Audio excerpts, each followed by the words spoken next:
Tingin, may gwapo. Ang gwapo. Akala ko artista yan. Pwede ba? Pwede mo ba akong itrato ng kape? Ang lalim ng diskarte ng mga nanghihingi ngayon. Ikaw.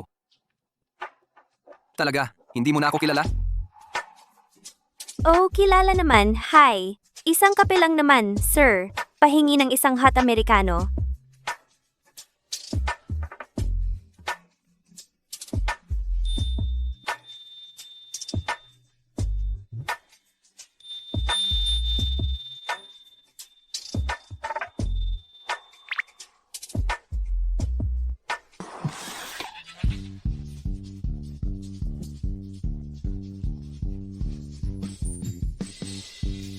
Ang pait naman.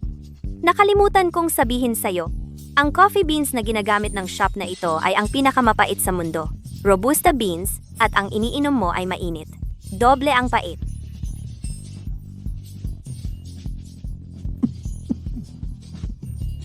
Oh, itong Ginoo ang magbabayad. Bakit naman? Patawanin ang kakilala ng kape. Walang problema, di ba? Ginoo, sige. Tatay!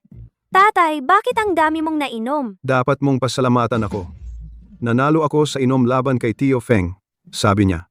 Kung mananalo ako sa kanya, hayaan daw si Xiao Che na maging asawa mo. Ah, Feng Che maging asawa ko. Oo nga. Oo nga, si Xiao Che ngayon ay napakagaling na, ang tangkad at gwapo, at punong ehekutibong opisyal pa ng isang nakalistang kumpanya. Ikaw ay nagangat ng antas. Matangkad at guwapo. Siya? Yung mukha niya noong bata. Malaki parang lobo na pinalaki ng hangin. Yung height niya parang hinila ng grabidad. Pababa anong mangyayari? Xiao Yuer. Ako ba ang tinutukoy mo? Xiao Che, nandito ka rin. Ang galing ng pagkakataon. Ito si Xiao Yuer. Magkilala kayo ng husto. Feng Che. Tio! Tia! Sinabi sa akin ng tatay ko. Simula ngayon, ako na ang kasintahan ni Xiao Yuer. Mabuti naman. Ma, wag mong seryosohin ang mga sinasabi sa inuman. Tingnan mo. Medyo nagmamadali na ako. Xiao Che, magkita-kita kayo ng madalas. Kakabalik mo lang mula sa ibang bansa. Kung may kailangan ka, hanapin mo si Xiao Yu. Tito at tita. Meron nga akong dapat pag-usapan. Gusto ko sanang humingi ng tulong kay Xiao Yuer. Kakabalik ko lang sa bansa. Wala pa akong oras na bumili ng bahay. Narinig ko na si Xiao Yuer ay nakatira malapit sa Shimao. Teka, sinasabi mo bang tutuloy ka sa bahay ko, di ba? Ang ibig kong sabihin ay, pwede mo bang sa malapit? Tulungan mo akong maghanap ng bahay? Ay, magandang ideya yan. Xiao Yuer, hindi ba nakatira ka sa isang malaking 2 silid? E di naman ginagamit. Sayang naman. Hayaan mo munang tumira si Xiao Che sa bahay mo. Walang masama doon. Taima. Sumasang-ayon ako. Ma, pa, bilang isang babae, hindi komportable yon.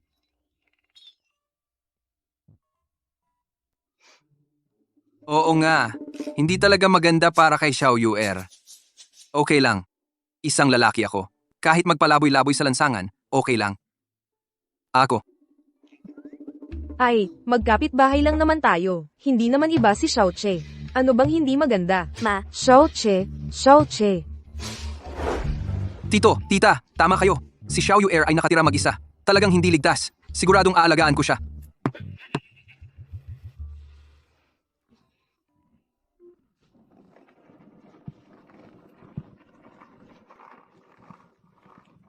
Saulo, Tita, saan mo nahanap yan? Magkano isang gabi? tita, sa tingin po ninyo, lalaking bayaran siya? Hindi ba? Tingnan mo to, ang pogi. Hahaha. Nobyo mo ba? Hindi naman siguro. Tita, anong ibig mong sabihin? Sa tingin po ninyo, ako? Hindi bagay sa kanya? Haha, kaya. Nag-annual ka na. Hindi, tita. Anong ibig mong sabihin eh? Ako? Magkano ba talaga? Kumain na. Natatakot akong sa paghahambing. Anong produkto? Pangit na produkto.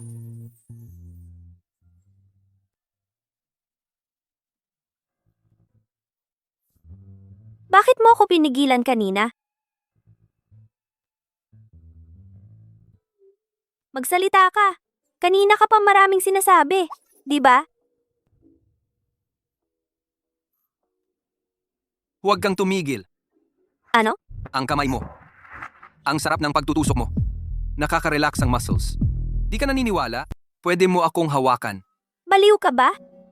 Oy, Feng Che. Akala ko matagal tayong hindi nagkita, pero naging makapal na pala ang mukha mo. Hindi ba ikaw ang nagsabi na parang lobo na pinalaki ang mukha ko, ngayon lang bumalik sa dati?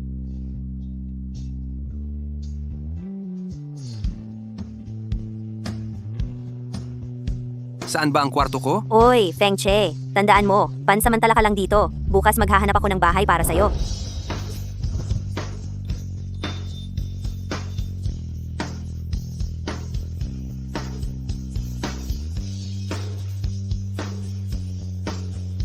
Ang bilis mo naman. Sumugod ka agad sa akin. Nag-iisip ka lang. Talaga? Pero narinig ko kay tito at tita. Noong lumipat kami, umiyak ka raw ng ilang araw. Alam mo ba ang tawag sa saya na iyakan ng tuwa?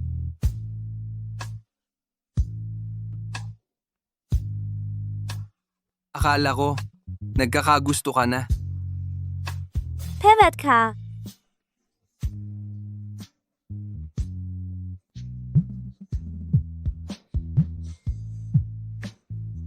Uy, Ginoong Feng, yung mga bahay na binili ninyo, handa na po. hindi na kailangan pansamantala.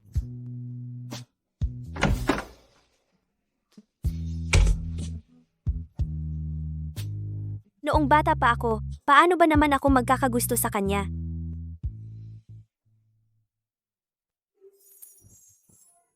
Sus! Bakit wala kang damit, Feng Che? Dahil sa bahay mo, walang pajama ko.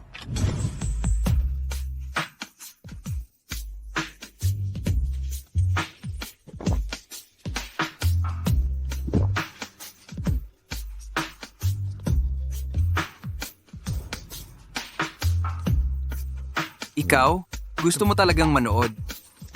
Hindi naman. Mas tapat ang katawan mo kaysa sa iyo.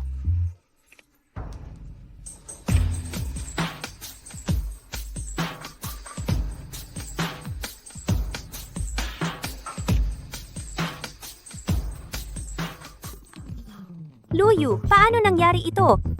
Baka ako iyon. Masyadong gabi na ako natutulog nitong mga nakaraang araw. Hindi nakatulog ng maayos. May singaw ako. Huwag kang magkamali. Kaya ngayong gabi, magpahinga ng maaga.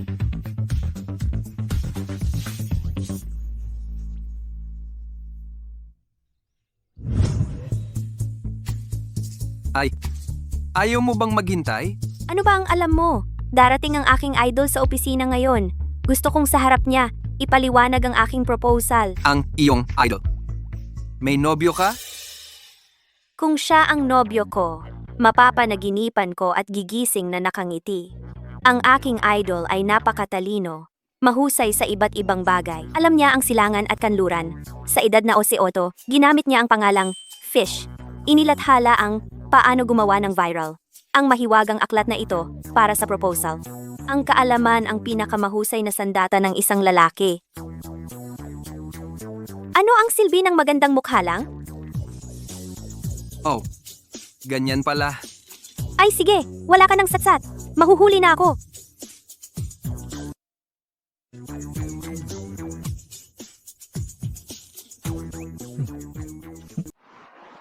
Ginoong Feng, ang schedule natin ngayon ay ang pagbid para sa panukala ng kumpanyang Xinjiang at ang signing ceremony. Ang kabila ay humahanga sa inyong nailathala na paano magpasiklab ng popularidad ay lubos na pinupuri. Gusto nilang mag-imbita sa inyo para mag-lecture. Ano sa tingin ninyo? Tumigil.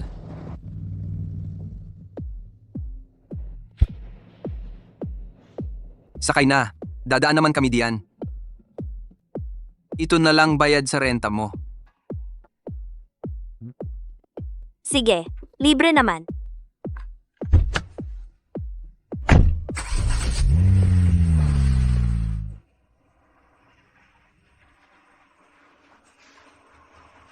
Dahan-dahan lang. O sige. May problema si Ginoong Feng ngayon Dati, hindi siya nadidistract sa trabaho. Ngayon, dahil sa isang babae.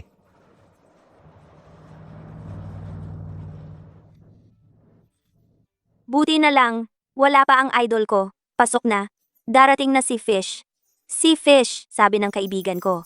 Nakita niya ito sa ibang bansa minsan. Ang galing-galing daw. Ang goal ko ngayon ay makipagkamay sa aking idolo at kumuha ng kanyang signed photo. Excited ka ba talaga?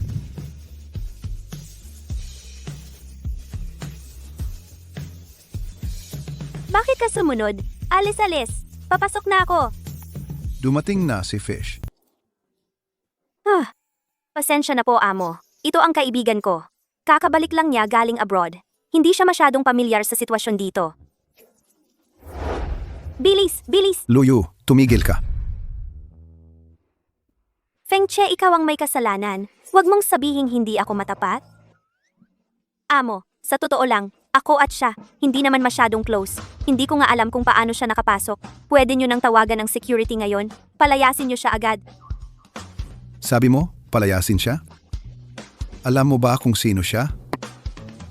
Mr. Chen, hindi ko talaga alam. Hindi mo alam kung sino siya? Tapos gusto mo siyang palayasin? Mukhang ayaw mo na yata sa trabaho mo? Ay, Mr. Fish. Haha, pasensya na po. Pasensya na. Fish, Luyu, hindi ba favorite mo si Fish? Nakita mo kung gaano siya kagwapo. Ano ang naramdaman mo? para akong binagsakan ng langit. Mr. Fish, pasensya na. Pasensya na. Walang anuman. Ang mga empleyado ng inyong kumpanya ay masaya talaga. Siya ay Fish. Oo. Si Luyu, nagbibiro lang po sa inyo.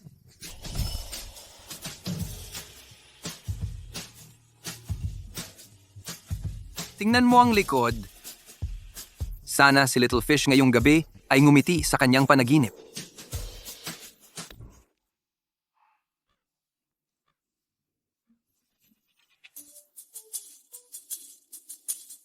Kanina ko narinig na sinabi ni Miss Lu sa iba na gusto niyang makipagkamay sa akin. Ako'y nagagalak. Na nagustuhan ako ni Miss Lu.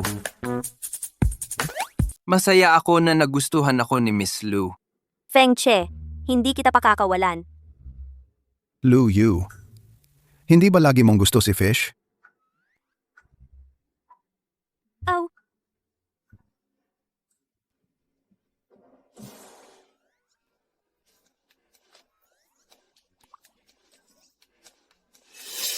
Masamang babae. Gusto mo na naman magpakitang gilas. Ngayon, ipapakita ko sa'yo kung bakit. Pasensya na, Luyu. Gusto ko lang din ng magandang kinabukasan. bitawan mo. Kumusta, isda? Ako si Shen Jaxue. Pasensya na, si Feng Che ay may pagka-obsessive sa kalinisan. Ibig sabihin, sinasabi niyang marumi ako. Kakaiba, ha?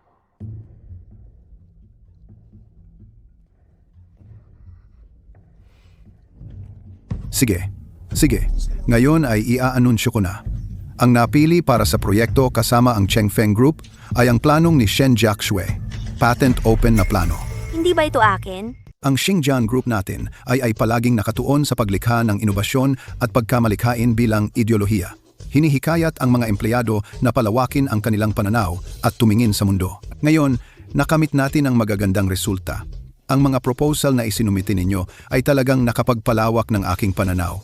Lalo na ang isang ito na pinamagatang ang patent open na proposal. Si Fish, pagkatapos makita ito, ay labis na humanga. Yaya, sabi ko, kaya naman 'di ba? Ngayong gabi, libre kita ng masarap na hapunan. Sige, ngayon ay anyayahan natin ang tagapagmungkahi ng patent open na proposal na magbigay ng maikling paliwanag ng kanyang pananaw. Maraming salamat, Mr. Fish, sa pagbibigay ng oportunidad na ito sa amin. Isang karangalan na makuha ang inyong pagpapahalaga.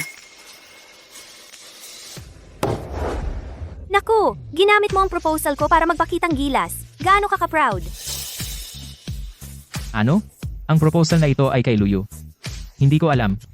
Baka nagkamali. Nandito si Luyu. May nangahas na gawin ito. Ang tapang naman. Oo nga, oo nga. Alam ni Yaya ang topic ng proposal ko. Luyu, nababaliw ka na ba? Paano mo nasabi sa harap ng lahat na ikaw ang gumawa ng proposal na ito?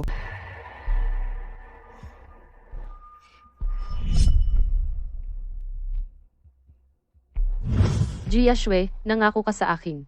Itataas mo ako sa trabaho. Huwag kang mag-alala. Sumama ka sa akin. Tiyak na mas maganda ito kaysa sumama ka kay Luyu. Mas magaling ng 10,000 beses. Sabi ng tatay ko. Basta, makukuha ko ang proyektong ito, itataas ako bilang project director. Sa oras na iyon, ikaw ang magiging assistant director. Ayaw mong laging naiipit kay Luyu.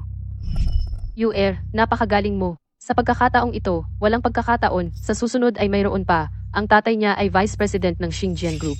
Hindi mo siya matatalo. Yaya, alam mo ba ang pinagsasabi mo? Alam mo na ang proposal na ito ay aking pinaghirapan. Ginawa ko, araw at gabi. Bakit mo? Loyo, kahit na ako ang pinakamatalik mong kaibigan, hindi kita matutulungang magpeke.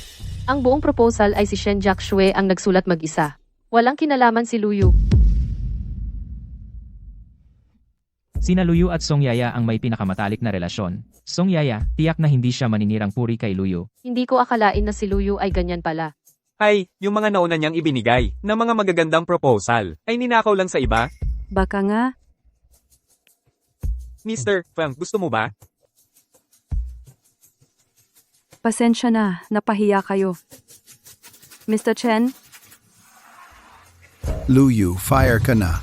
Simula ngayon, bawal ka nang tumapak sa kumpanya. Sandali. Ginong Feng. Paghatol, kailangan din may proseso ng paglilitis, di ba? Bakit hindi natin pakinggan si Miss Lu? Siya. Ano naman kung bigyan ka ng pagkakataon? Gumagawa ako ng proposal. May isa akong ugali. Lagi ko ito kinokopya sa USB. Nagiiwan ako ng backup file. Shen Jiaxue. Ano ang masasabi mo rito? Nagkataon lang. Ako rin ay may ganoong ugali.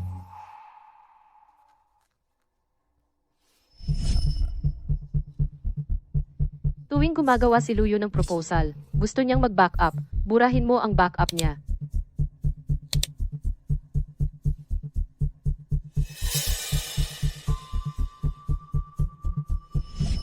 Song Yaya. Kunin mo ang 2 USB. I-play mo sa projector. Song Yaya, binibigyan kita ng huling pagkakataon. Kung mapapatunayan mo na itong proposal ay ginawa ko, ang kaganapang ito ngayon ay kalimutan na lang natin.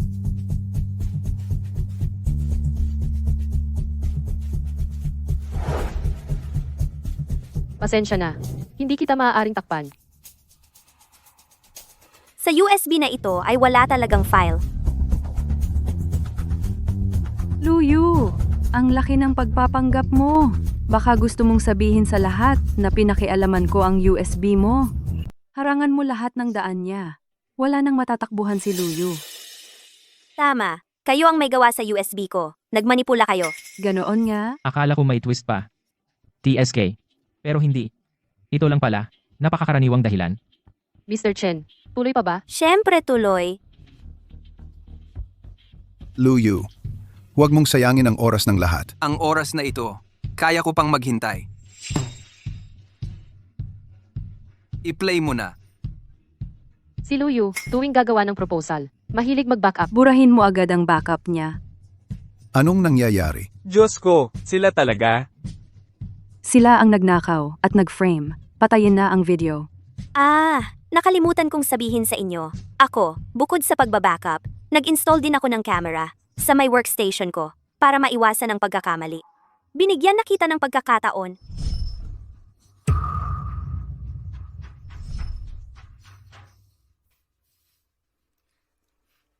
Hindi mo lang pinahalagahan. Ako, Ikaw, napanatag ang loob. nagnanakaw ng gawa ng iba. Isang pambihira talaga. Ang suhestiyon ko, dalhin sa museo para exhibit. Ang pamagat ay Himala sa ebolusyon ng kapal ng mukha ng tao. Himala sa ebolusyon ng kapal ng mukha ng tao.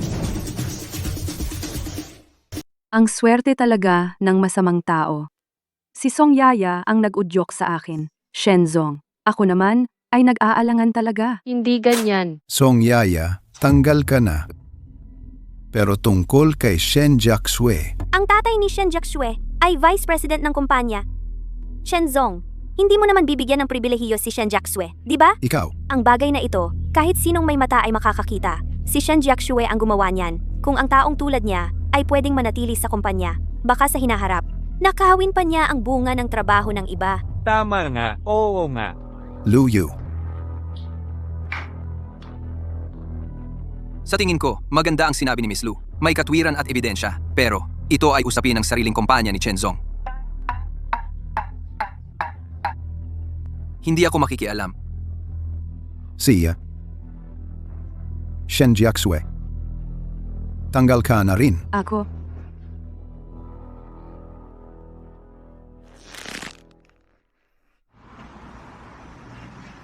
Mukhang lagi kang sigurado na kaya ni Miss Lo na ayusin ito mag-isa. Siyempre, siya ay hindi lang naghahanap ng problema, kundi naghahanap ng solusyon. Simula ngayon, bawal mong gambalain si Feng Che sa klase. Narinig mo ba? Bawal kumain ng junk food. Masama sa katawan.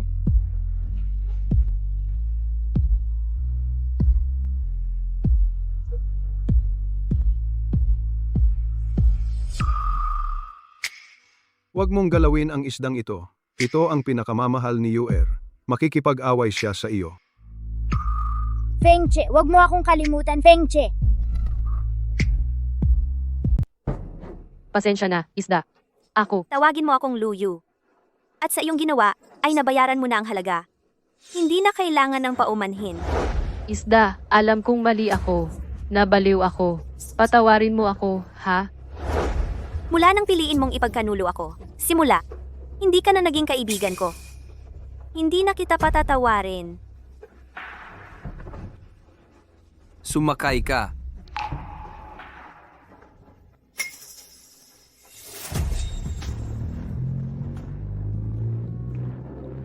Bad mood ka ba? Dapat masaya ka, di ba? Bakit? Hindi ba't gusto mo lang akong higantihan? Dahil lagi kitang inaapi noong bata. Dito ako para tuparin ang pangako ng mga magulang ko. Maging kasintahan mo. Sabi mo hindi para maghiganti? Eh di para maghiganti ka? Paano naging paghihiganti ang pagiging kasintahan ko? Si isda lang pala ang nandito. Si Xiao Che lang ang masunurin at hindi mapili sa pagkain. Mukhang si Isda lang ang makakapigil kay Xiao Che. Sa tingin ko, bagay silang dalawa na magpakasal.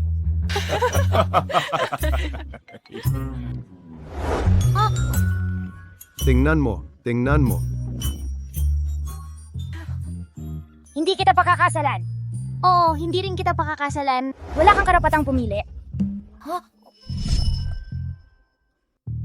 Inimbitahan ako ni Mr. Chen ng inyong kumpanya na magkabayo.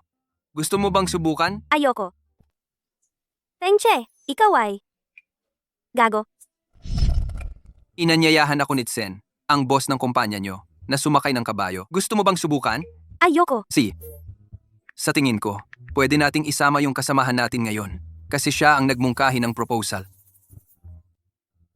Lu, niyaya ako ni Feng na sumakay ng kabayo. Sumama ka rin para i-entertain ang client. Kasi si Feng ang idol mo, ito na ang pagkakataon mo. Ginoong Chen, medyo masama pakiramdam ko. Kapag masama pakiramdam, dapat mag-exercise. Sige, desisyon na isesend ko sa iyo ang address mamaya. Hindi Chen.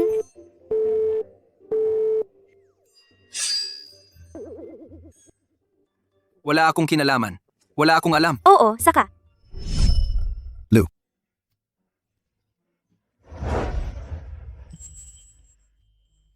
Medyo may itsura naman. Ay hindi ba tayo tatlo?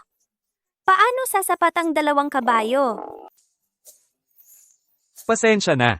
Ngayon, 2 na lang ang kabayo sa kwadra. Dahil hindi ka pa sumakay ng kabayo, Miss Lo, maaari kang pumili ng isang lalaki na sasamahan ka. Ha ha ha, okay lang. Ako na lang mag-adjust.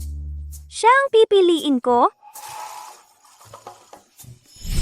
Ngayon, dalawa lang ang kabayo. Alam mo ba? Naunawaan ko.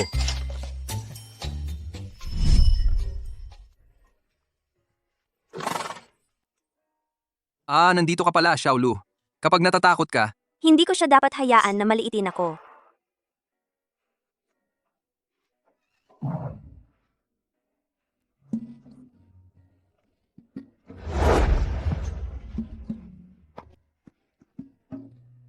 Bakit mo ako ginaganyan? sige, bitawan ko na. Huwag!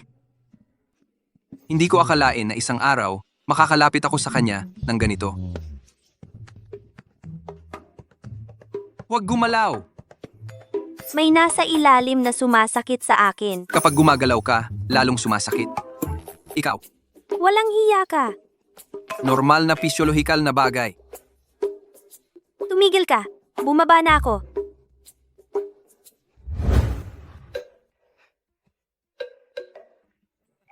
Kumusta ka, Feng? Komportable ka pa ba? Ayos naman, Manyak. Xiaolu, dapat kang matuto kay Feng. Si Feng Zong naman. Hindi lang siya ang idolo mo sa akademya. Sa pagsakay, pwedeng maging guro mo siya. Xiaolu, kung gusto mo, isasama kita sa isang ikot. Hindi na. Kapag naiisip kong makadikit kay Chen Zong, nasusuka ako. Ay, magaling din naman ako. Nahihilo ako. Alalayan mo ako. Kung hindi, patay ka. Ang hilo ko, Chen Zong. Mukhang hindi siya komportable. Diretso naman ang daan ko. Isasama ko siya sa ospital. Oh, si. Magkakilala na kayo dati? hindi kami magkakilala. Hindi. Kung hindi, okay lang, sige. Pumunta na kayo. Hindi. Maging masaya ka. Ngayon, ako mismo ang magluluto para sa'yo. Naku, Xiao Yuer, sa wakas nakabalik na kayo.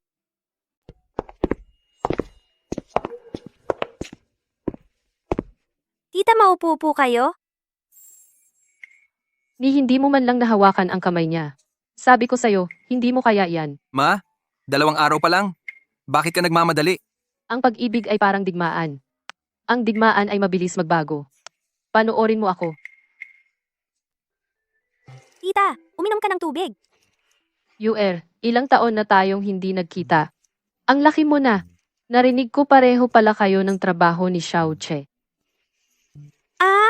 Siya ang senior ko. Ako ang idolo niya. Anong senior? Wala yon. Noong nag-apply ka sa kolehiyo, pinilit niya akong tawagan ang nanay mo. Ma, tanungin mo na lang para sa akin. Anong paaralan ang pinasukan ni Xiao Yuer? Anong kurso? Hindi ka naman uuwi para mag-aral, di ba? Huwag mo na yung pakialaman. Ma, pakiusap. Ma, huwag mo na yung banggitin. Yuer, dumating si tita ngayon. Hindi ko alam kung ano ang gusto mo. Kaya nagdala ako ng mga lokal na produkto para sa'yo.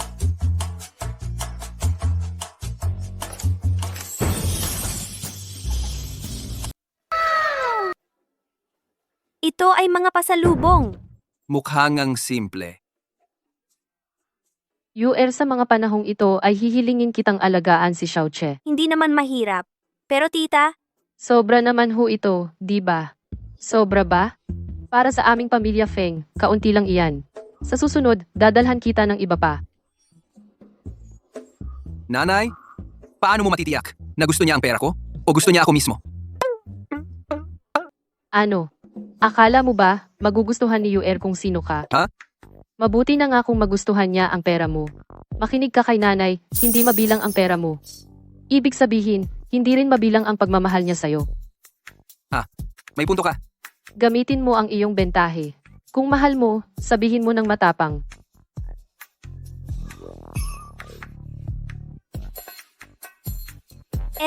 huwag kang mag-alala. Hindi ko naman gusto. Lahat ito ay sa iyo. Sige, kukunin ko na. Salamat, tita. Ako rin. Sa iyo. Bakit hindi mo sinabi agad? Lahat ito ay sa iyo. Ako rin ay sa iyo. Hindi ko na gusto ang mga ito. Huwag mo akong lapitan. Wala ba akong hiya? Okay lang, magluluto ako. Kung makuha mo ang tiyan ng isang babae, makukuha mo rin ang puso niya. Wow, ginawa mo lahat ito? Saan si tita? Umuwi na si nanay, may gagawin.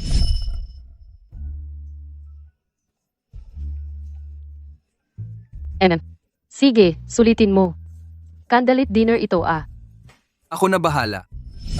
Tikman mo kung masarap.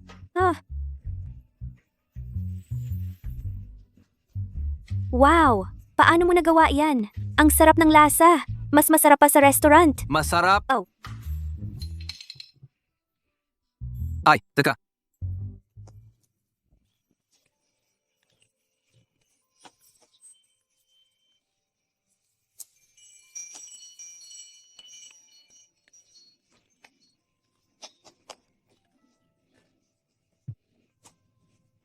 Bilang lalaki, dapat nakikipag-agawan ako.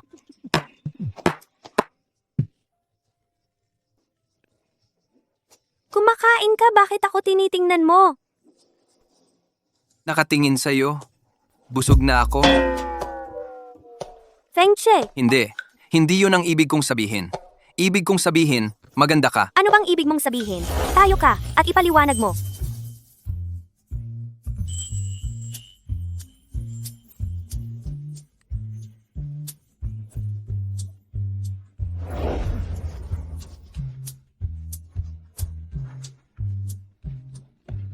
Si Yuerma at ang tatay mo, bibisita sa inyo ni Xiaoche.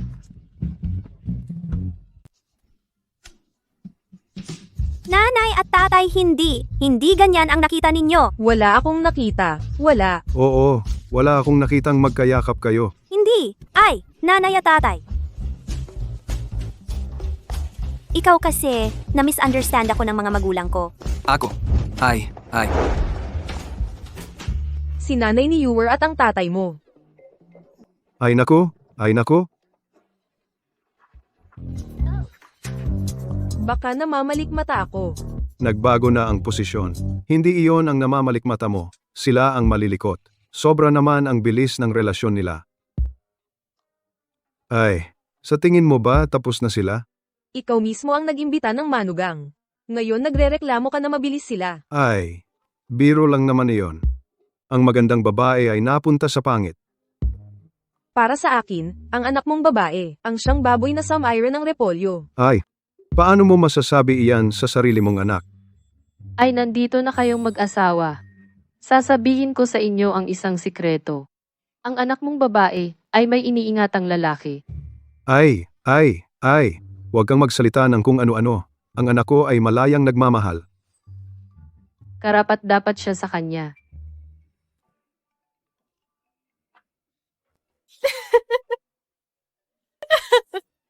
Ngayon alam mo na kung sino ang baboy. Umuwi na tayo. Nanay, tatay, bakit kayo nandito ulit? Ikaw pa ang nagsasalita. Hindi mo kaya kung wala ako. Ang flight ninyo ay may 3 oras bago lumipad. May oras pa para mag-empake. Ha? Ano? Sabi ni Kang na special assistant. Ang pagpirma ng proyekto ninyo ngayon, kailangan din dumalo sa isang summit. Inihanda ko para sa inyo ang mga maleta.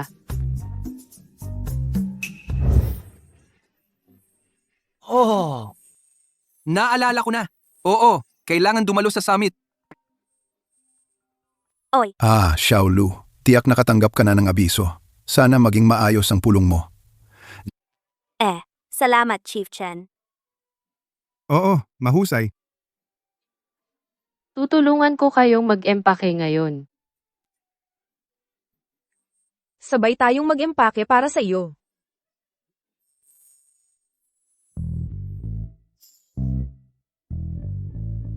Masyado ba tayong nag-overreact? Pinoprotektahan natin si Xiao Yuer. Paano kung ang mga kabataan?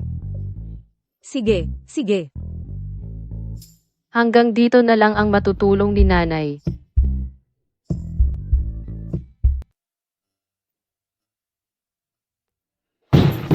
Pasensya na, pasensya na. Miss, ang room key ninyo. Salamat. Tara na. Pakiplansya ang damit ko. Papalitan ko mamaya. Opo. Itong damit ninyo po. Lumabas ka muna. Opo. Sa wakas, gusto na niya ang katawan ko.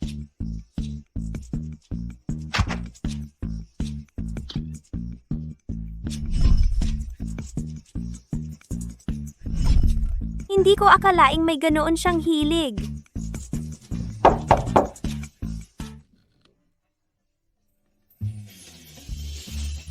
Hindi na makapaghintay? Aktibo na ba siya sa wakas? Kailangan kong magpakatino. Okay lang naman. Kung gusto mo, sa loob na lang tayo mag-usap. Natatakot ako sa labas. Baka makita tayo ng iba. Hindi maganda. Si,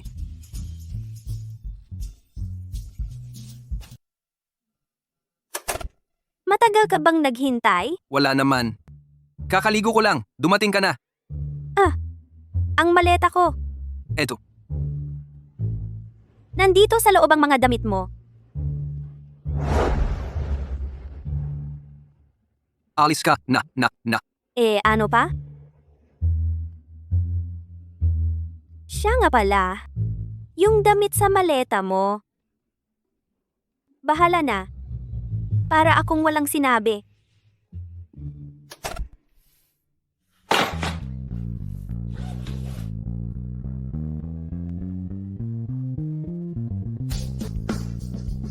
Ano ba ito? Si Xiao Yuer. Gusto akong magsuot nito. Che. Hindi ako magsusuot ng ganyan. Napakabulgar na damit.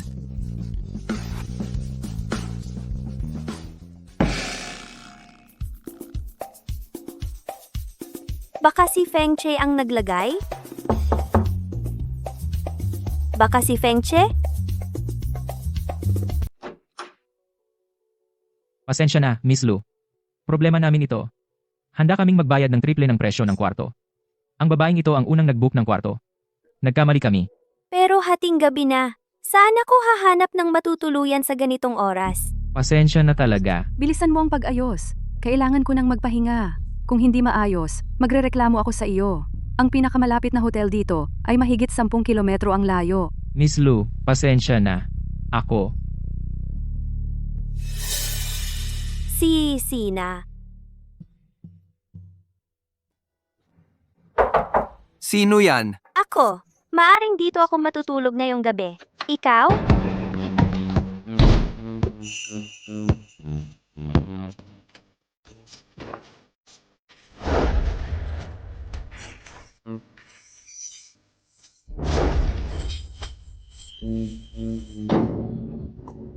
Feng Che, magsuot ka muna ng damit bago magsalita. Hindi ba ito ang damit na inihanda mo? At yung nasa loob ng maleta? Hindi ako.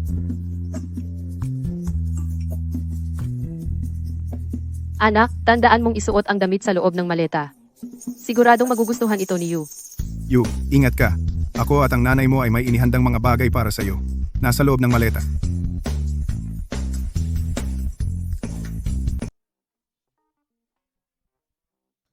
Hindi mo nakita ang laman ng kahon. Hindi ko pa naisuot ang damit na iyon. Ingat po, Ginoong Feng. Hoy, huwag mo akong pigilan. Kaya ko pa uminom. Kaya kong patumbahin ang isang grupo. Makinig ka. Umuwi ka na sa kwarto at uminom doon. Ay, ang gwapo mo naman, binata. Ngayong gabi, ikaw ang pipiliin ko na samahan ako. Huminahon ka. Isasama kita pa uwi. Kaya mo pa bang maglakad? Siyempre,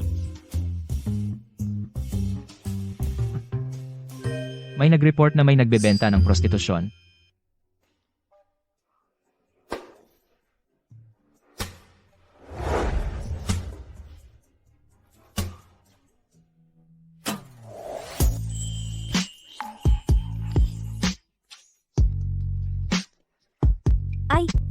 Sabi ko, ano ba ang problema mo?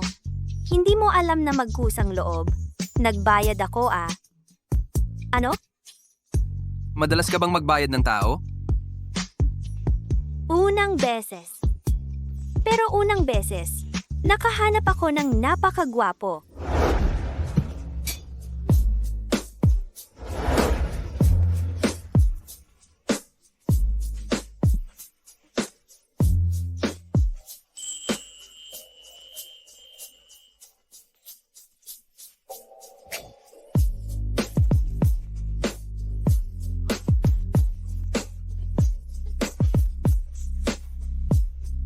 Mga autoridad, huwag gumalaw. Sino yan?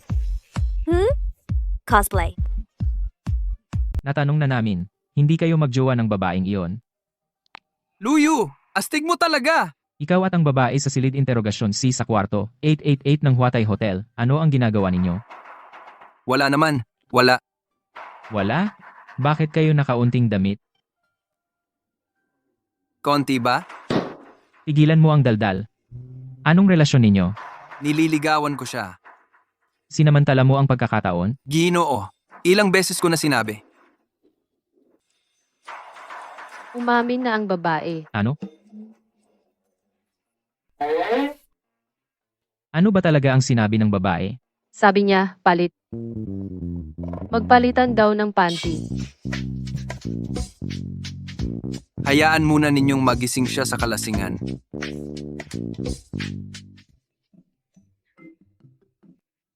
Bossing Feng. Ganyan ba kapagod? Buong gabi akong gising. Hindi ba nakakapagod? Iwan mo muna ang bagahe mo. Umuwi ka na. Hindi ako pupunta sa opisina ngayon.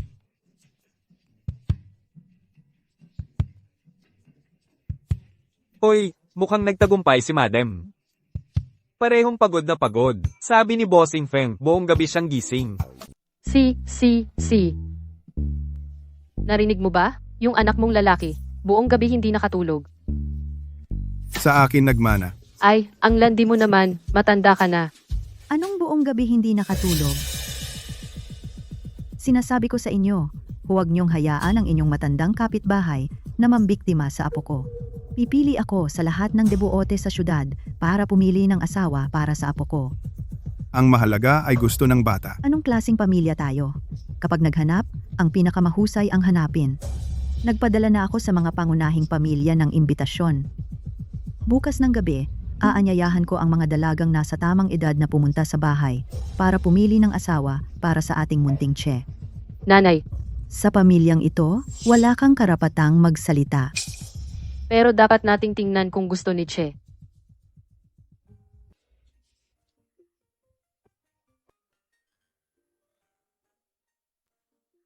Uy, Shasha. Kamakailan, baka hindi ko masundo ang anak ko pa uwi. Si Xiao Yu ay may anak na pala. Malibang narinig ko. Oo, kaya ang anak ko kamakailan ay ipagkakatiwala ko sa iyong pag-aalaga. Ay, kamakailan? Mapili ba siya sa pagkain? Yung anak ko kamakailan ay ipinagkakatiwala ko sa iyo na alagaan. Ay mapili ba siya sa pagkain nitong mga nakaraang araw? Hindi naman. Si Yuan Bao, ang bait-bait kamakailan. Muntik na akong ma-attach sa kanya. Ay, bakit hindi mo na lang ibigay sa akin? Sa iyo na lang. Oo, hindi mo ba sinabi na yung kaibigan mo noong bata pa? Mula bata pa siya ay allergic sa balahibo ng aso. Paano kung hindi siya umalis at dito na tumira? Pag-iisipan ko muna. Xiao Yuer. Ang lupit ng puso mo. Ipapamigay mo pala ang sarili mong anak? Teka. Dahil ba sa akin? Mukhang nasa puso pa rin niya ako. Hindi eh. Kung tutuusin, ang pagbibigay ng bata ay labag sa batas. Kailangan ko siyang pigilan. Ahem. Shasha, tigil muna tayo. Ano ang pinag-uusapan niyo? Hinding-hindi niya dapat malaman. Para sa kanya ko, inalis si Yuan Bao. Wala naman. Narinig ko lahat. Narinig mo na. Tanong ka pa. Bakit parang may karapatan ka? Bakit hindi ako pwedeng maging kumpiyansa? Xiao Yuer, ayokong makipag-away sa iyo. Ang gusto kong sabihin ay... Kaya kong tanggapin. Ano ang kaya mong tanggapin? Huwag kang masyadong magmalabis. Masyado na akong obvious. Ano? Gumaling ka na ba sa allergy mo sa aso? Ano ang koneksyon nito sa allergy sa balahibo ng aso? Gusto ko lang sabihin sa'yo. Kaya kong tanggapin na may anak ka. Pwede ako maging tatay ng bata. Ikaw ang magiging tatay ng anak ko. Paano? Hindi ba pwede? Sandali. Ang sinasabi mo bang batang ito? Hindi naman siguro aso yon? Tanggalin mo ang hindi. Aso lang yan. Oy, huwag kang mag-alala. Hindi ko sasabihin sa iba ang tungkol dito. Ha ha ha. Ha ha ha ha.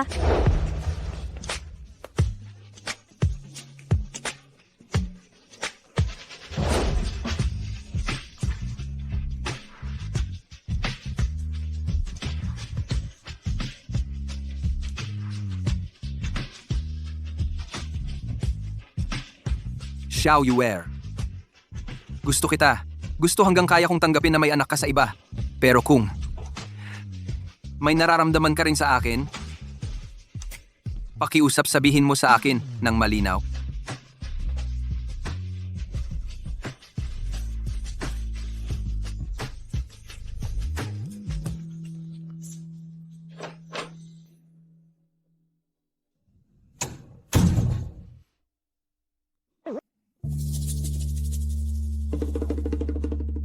Bakit ka napaka-impulsive? Paano kung tanggihan ka ni Xiao Yuer?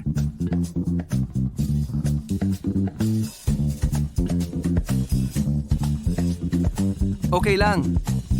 Kung tinanggihan, pwede pa ring manligaw.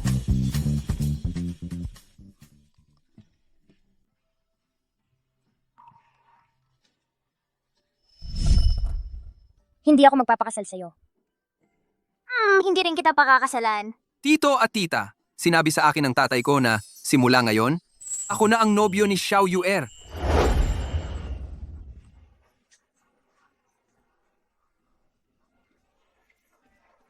Ngayong gabi, ikaw ang sasama sa akin.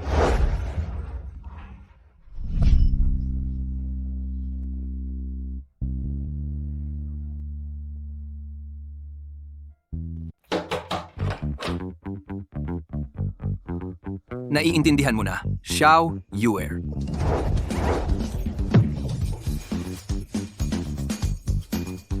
Kung ayaw mo, ayaw mo. Bakit ka pa gumagamit ng kamay? Bakit pareho pa rin ng noong bata ka? Violent ka pa rin? Bakit? Ay! Anong ginagawa mo?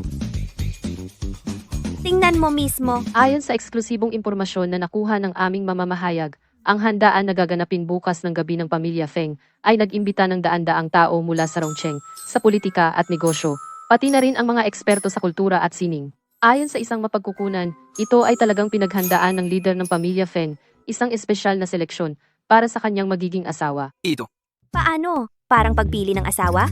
Feng Che, sinasabi ko sa'yo, kahit ikaw ang pinakamayaman sa mundo, huwag mong asahan na magbabahagi ako ng asawa sa iba. Hindi ko talaga alam. Saan ka pupunta? Xiao Yuer. Xiao Yuer.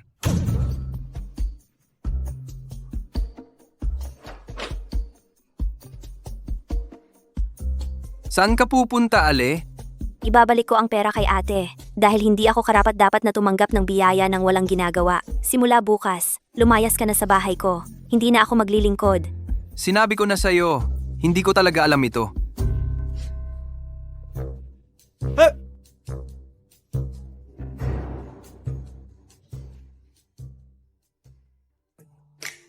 Sobra ba ang reaksyon ko?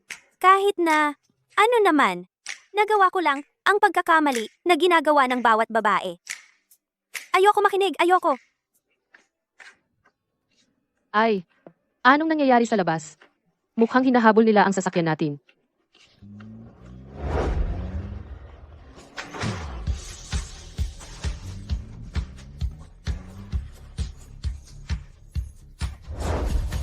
Xiao Yuer, pasensya na.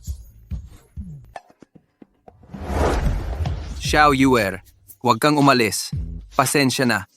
Hindi mo naiintindihan. Xiao Yuer, mahal na mahal kita. Ikaw lang ang mahal ko. Ang gwapo naman. Ang swerte ng babaeng ito na si Yuer. Xiao Yuer, pwede bang huwag kang umalis? Xiao Yuer.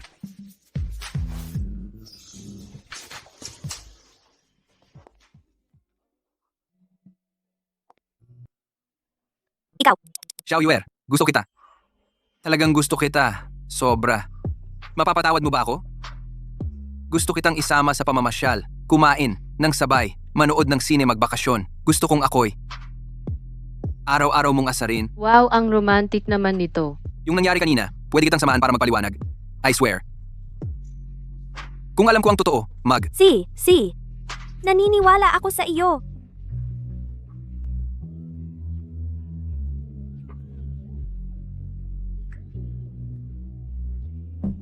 Sabi ng katulong, nagdala ka raw ng maraming gold bars para sa babaeng iyon. Oo, bilang pasasalamat kay Yuer sa pag-aalaga kay Xiaoqi. Ibinigay mo? Tinanggap ba niya? Alam ko na. Ang mga ganyang tao, mula sa mababang pamilya, mapagkunwari at mahilig sa yaman. Gusto ang pera ng pamilya natin. Talagang hindi ako pumapayag na pumasok siya sa pamilyang Feng. Ginoo, ginang bumalik na ang binata at may kasama siyang babae. Huwag papasukin ang babaeng iyan. Hoy! May bisita tayo sa bahay. Sinong sinasabi mong bisita? Matanda na si Lola. Medyo mahina na ang pandinig. Magsalita ka ng mas malakas mamaya. Hindi ba't ikaw ang bisita? Naalala ko mga 10 taon na ang nakaraan. Hindi ba't humiwalay ka na sa mga magulang ko? Feng Yi, tingnan mo ang anak mong pinalaki mo. Sabi niya ako raw ang bisita. Totoo naman ang sinabi ni Xiaoche. Hindi naman kailangan magalit. Bata ka pa, hindi na kita papansinin. Pero ang kasal mo, kailangan pumayag ako. Huwag kang mag-uwi ng kung sino-sino sa bahay. Ang ilang tao ay interesado lang sa pera mo. Ang tao sa mundo. Sino ba ang hindi mahilig sa pera? Lola, nagising ka na yata. Sige bukas, papuntahin kita sa templo sa bundok para mag-recollect. Ang mga ginseng mo pugad ng ibon alahas jade. Ibibigay ko na lang lahat kay Xiao Yuer. Ikaw, walang utang na loob na apo. Tumahimik ka. Huwag mong isipin na ganito ka ay maniniwala ako sa iyo. Oo, mahilig ako sa pera. Pero tama ka. Ang taong marangal ay mahilig sa pera, ngunit dapat makamtan ito sa tamang paraan. Tita, ito ang gold bar na ibinigay mo sa akin dati. Nandito lahat. Ay, ang ibinigay sa iyo ay sa iyo na. Yun nga, paano naman yun maibabalik? Wang Ma, bilisan mong itago iyan. Wang Ma, hindi na ba kita mapapautos?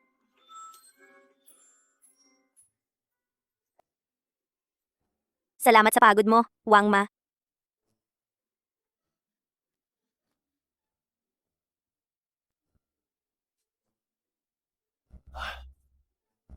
Ang bait nyo sa mga katulong.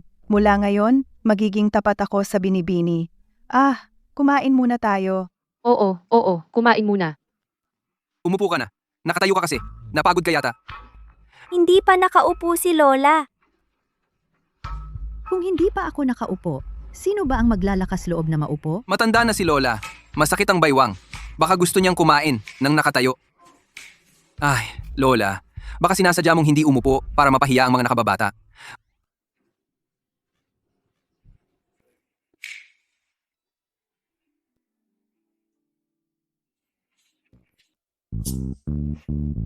Halika.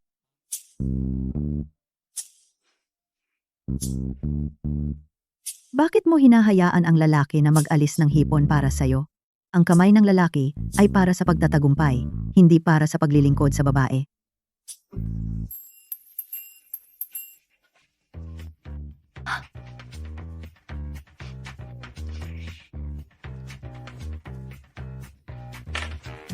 Ang karangalan ng pamilya Feng ay winasak ninyong mag-ama. Talagang walang disiplina. Lola, tigilan mo na yan. Para sa mga hindi nakakaalam, akala nila ang ating pamilya ay isang kilalang pamilya. Kung pag-uusapan ang malayong nakaraan, kayo ay nagsasaka pa sa probinsya. Kung pag-uusapan ang kamakailan, ilang taon lang din ang magandang buhay. Ano nga ulit ang kasabihan? Ang pulubing nagpapayaman ay maraming problema.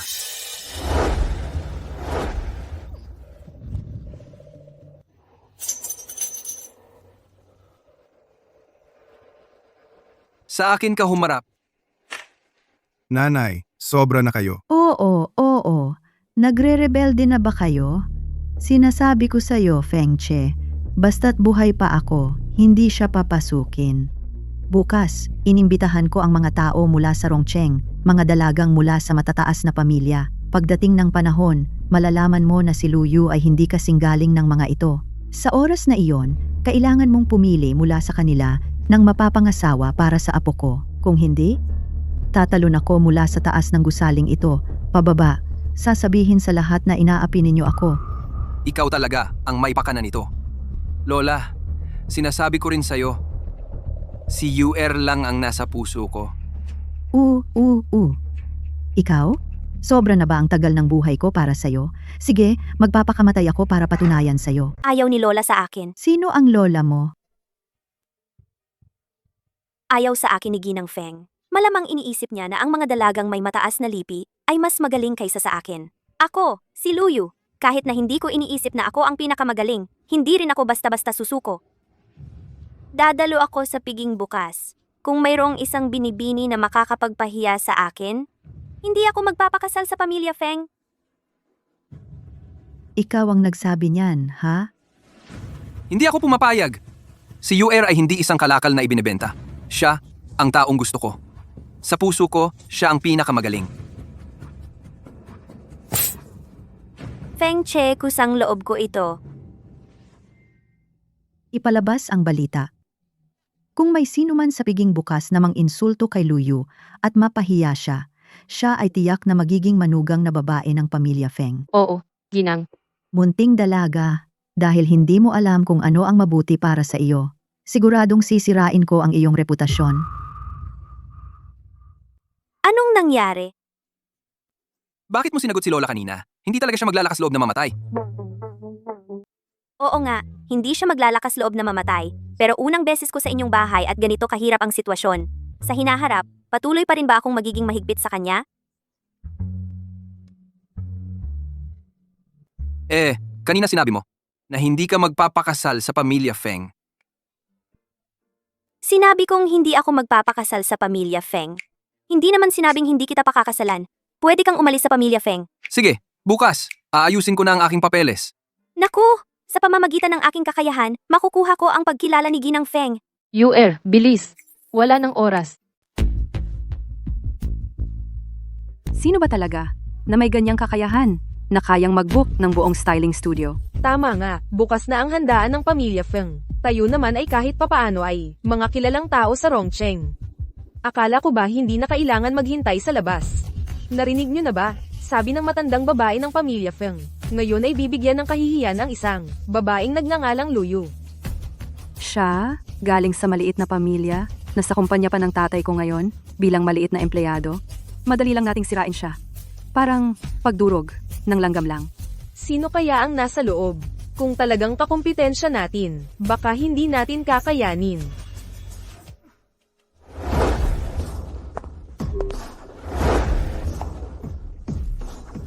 Tito at tita, hindi ba masyadong sobra ito? Wala nang sobra para sa'yo. Huwag kang mag-alala. Marami pa sa susunod. Oo, UR, ikaw. Ngunit sa puso namin ni Tito at Tita, ikaw ang pinakagustong manugang. Ay UR, paano itong set na ito? Bagay sa'yo ang kulay. Sobra naman ito. Paano naman ito? Malamang ito ay bagong hauti couture ng season. Sobra pa rin. Mayroon bang damit na mas maraming tela?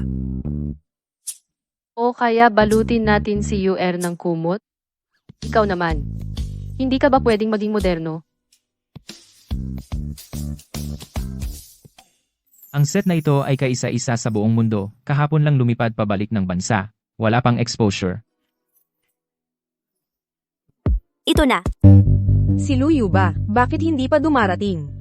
Baka natatakot. Baka bigla na lang tumakas. Akala ko pa naman. Ano siya, isang napakahalagang tao? Hindi ko inakalang hindi siya dumating. Oo nga.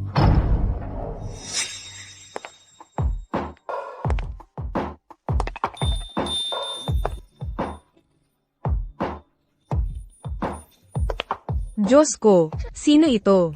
Ang ganda. Sino itong mayamang dalaga? Hindi ko pa nakita ang damit niya. Sinong designer? Haute couture na hindi pa nailalabas. Oo nga, sino ito? Siya? Hindi siya bagay. Ito si Lola Feng na sinasabi, Lu Yu. Siya pala, ako na muna. Huwag natin siyang hayaan na mauna. Hindi ko inaasahan na ikaw, isang cheap na tao, ay nangahas na pumunta sa handaan ng pamilya Feng. Si Jiazu talaga, may diskarte. Gamit ang French. Siya, isang taga-bundok, talagang hindi niya maintindihan ang sinasabi natin. Tanga.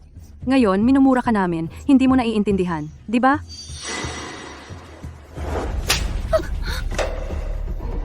Bakit siya nanakit? Akala mo kung sino sa pag-French? Ang mang-insulto sa akin? Magbabayad? Xiaoke. Ikaw at si Luyu ay panandalian lang nakatuwaan. Ngayon, malalaman mo na maraming mas magagaling pa sa kanya. Kahit may mas magaling pa kaysa kay UR, ano naman? Ang gusto ko ay si UR. Lola, ang dahilan kung bakit ako pumunta sa handaan na ito ngayon ay para ipahayag ang relasyon ko kay UR.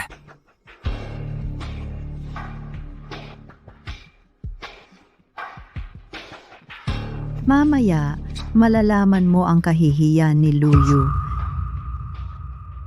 Anong nangyayari? Paano siya marunong mag-French? Pwede ka nang umatras?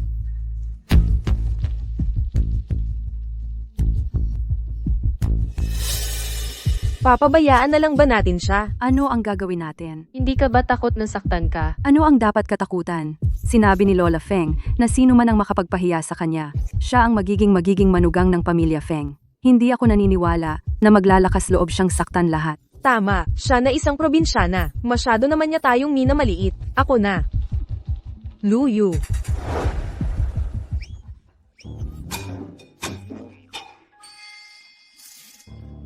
Hindi naman kailangan ng ganyang paggalang. Hindi naman tayo magkakilala.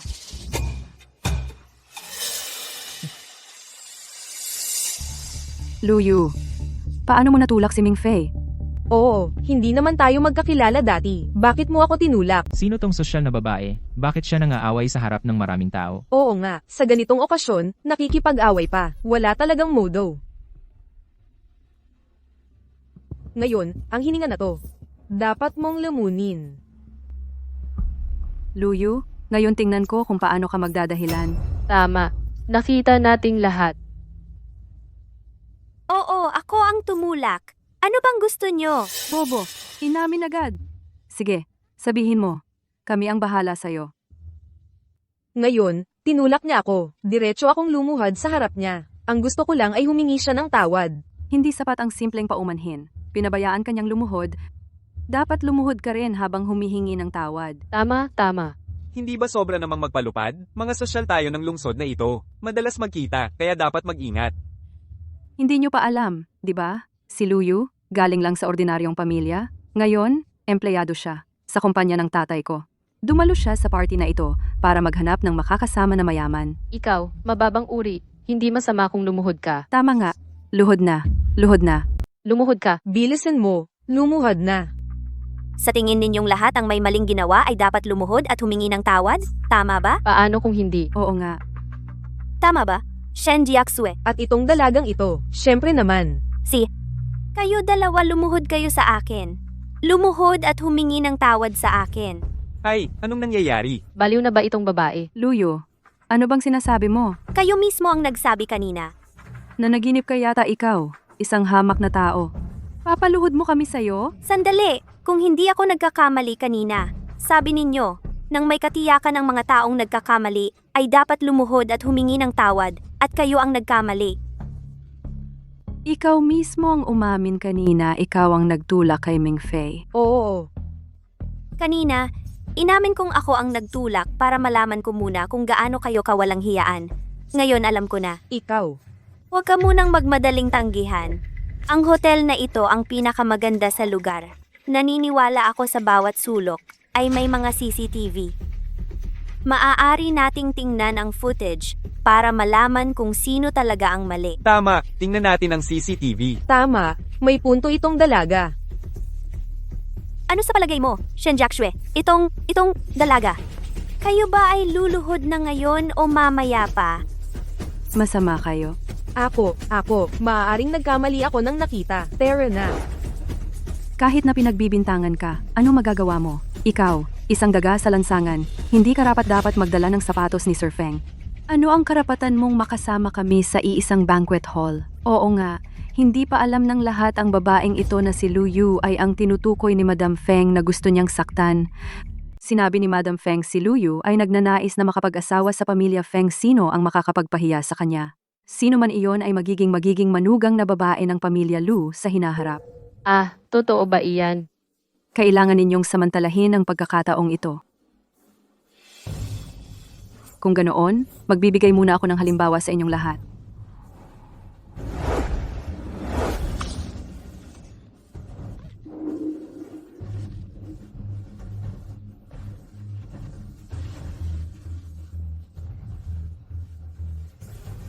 Anong hinihintay nyo?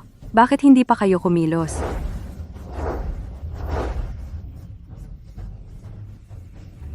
Tumigil ka!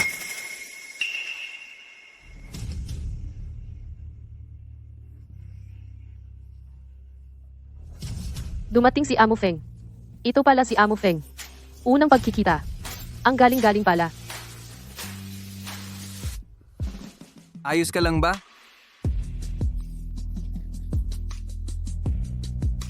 Matagal pa ang handaan. Baka sumakit ang paa mo. Magpalit ka muna ng sapatos.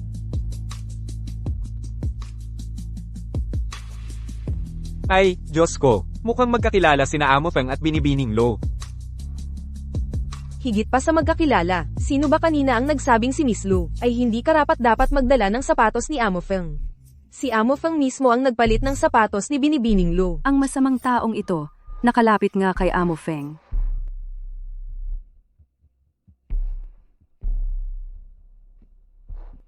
Anong nangyayari?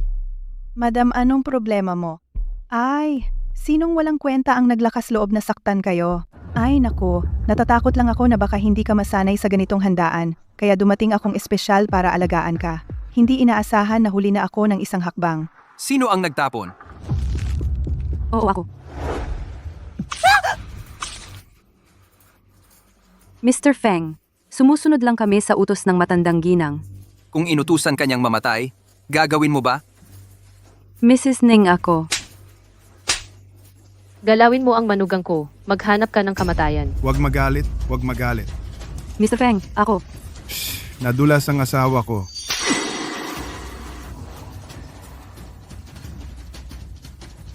Tingnan mo.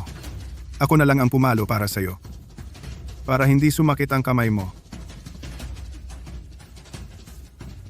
Kakayo.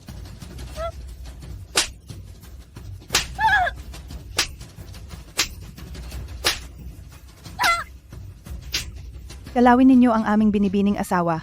Kahit sino ang dumating, walang magagawa.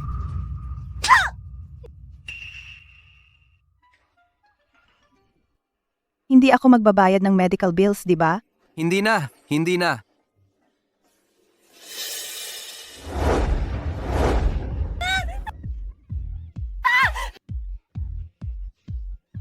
Auntie Wang, tumigil ka na. Ito ang handaan ng pamilya Feng.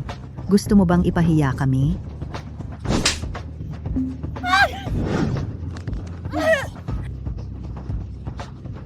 Sige, ngayon, wala na bang nakikinig sa akin?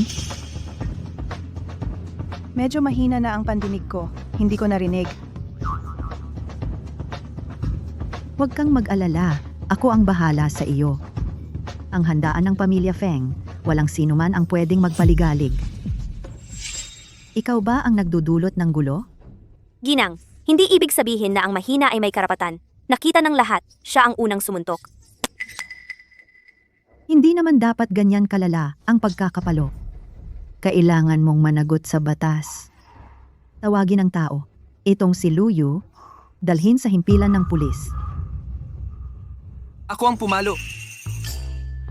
Oh, at ako rin. At ako rin. Hindi na kailangang sabihin pa para sa akin.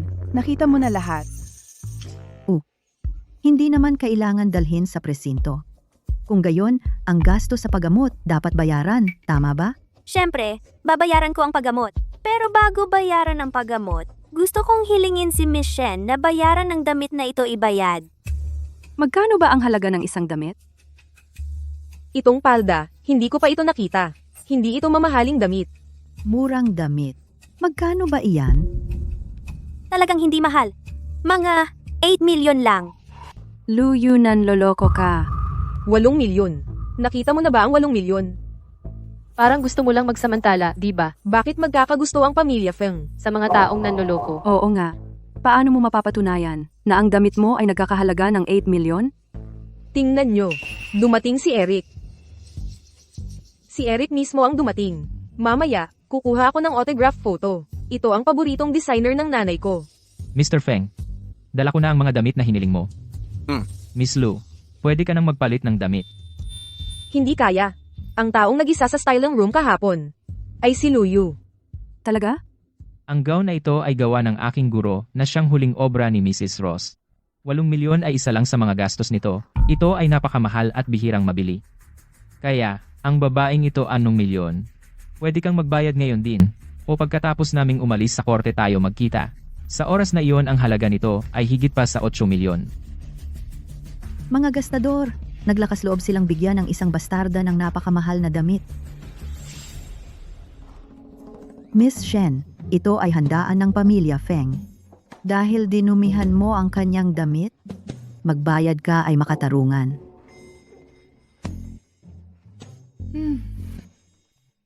Tara na. Magbihis ka muna.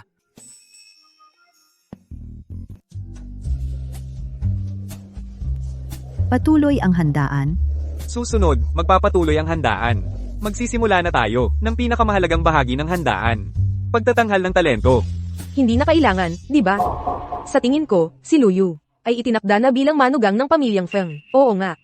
Ang pagtatanghal ng talento ay para ipakita ang kakayahan ng bawat isa. Pero si President Feng ay may katuwaan na. Wala nang silbi ang magpaligsahan pa. Si Luyu at si Xiao Che ay magkaibigan mula pa noong bata. Kaya naman medyo malapit sila. Ipinapangako ko na sa susunod kung sino ang magpapakita ng talento at magaling ay magkakaroon ng pagkakataon na makipag-ugnayan pa kay Xiao Che.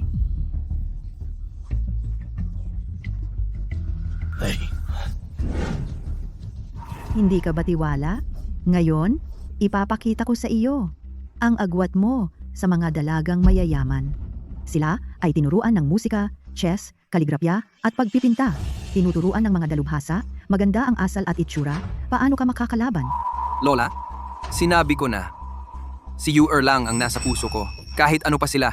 Wala akong pakialam. Pagtatanghal lang ng talento, di ba? Hindi ako susuko. Hihintayin ko.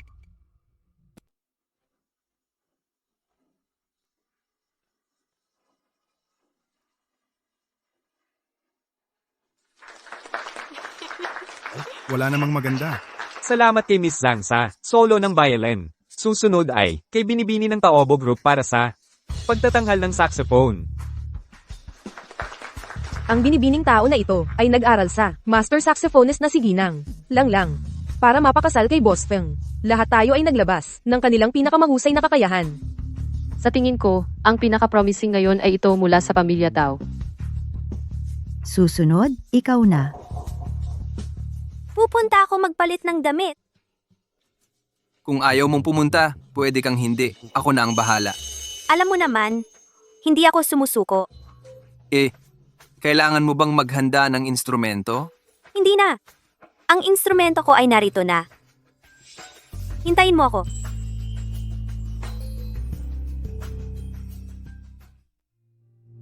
Anak, nandito ka na. Ito para sa'yo. Ang damit na hinihiling mo. Huwag mo akong ipahiya. Wala kang alalahanin. Salamat sa sax solo ni Miss Tao. Ang ating handaan ngayon ay dinala sa rurok. Susunod, tawagin natin ang Luyo, Miss Lu, para magpakita ng talento.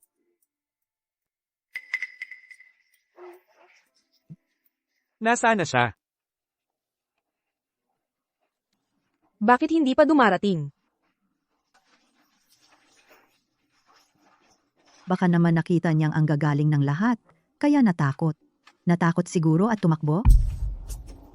Imposible. Anong imposible? Mga taong katulad niya, hindi talaga bagay sa entablado. Nasaan na? Baka naman sa sax ni Miss Tao. Siya'y humanga. Oo nga. Ang pyesa ni Miss Tao ay talagang kahanga-hanga.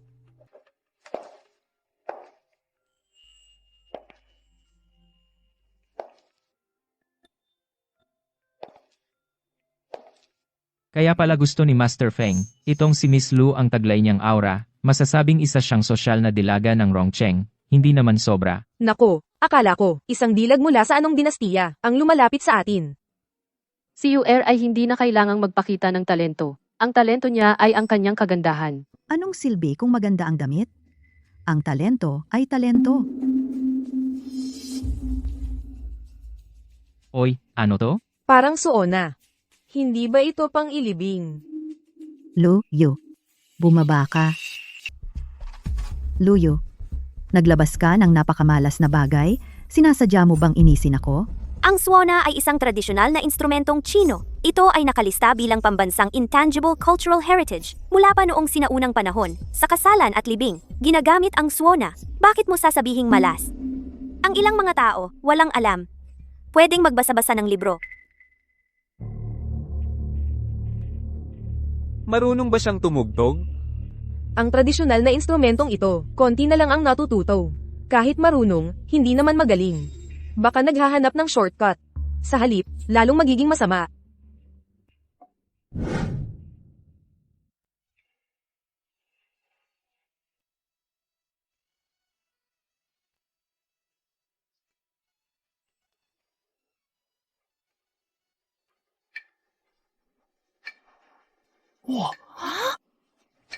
Bai Niao Chao Feng. Ito ang Bai Niao Chao Feng. Ito ang tugatog ng suona. Ha? Para bang, nakita ko ang muling pagsilang ng Phoenix. Si Miss Lo ay mas magaling kaysa kay Miss Tao. Galing! Salamat.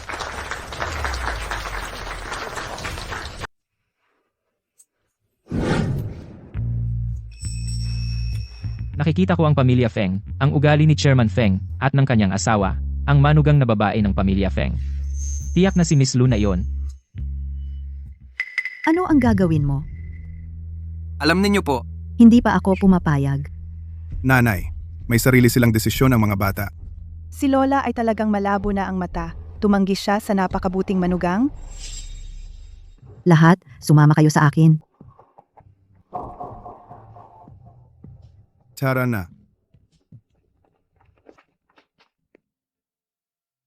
Xiaoke. Gusto mo talagang makasama si Luyu? Oh. Siya. Talaga? Walang nagmamalasakit sa aking opinyon. Kung gayon, mamamatay na ako. Naku, nanay. Alam ko na magbibigay kayo. Nako, Lola, hindi ka pwedeng mamatay.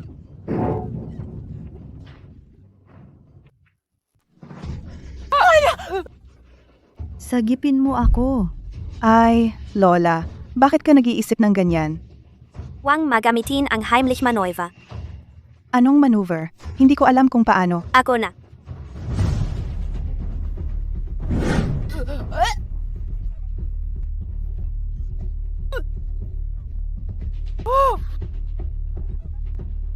Okay na. Okay na. Wala na. Ang sakit. Ay, Lola, dapat mong pasalamatan si Madam. Si Madam ang nagligtas sa iyo. Ay, Ang sakit ko. Okay ang pasyente, nabali lang ang ilang tadyang, malamang, dahil sa pagtama ng mabigat na bagay.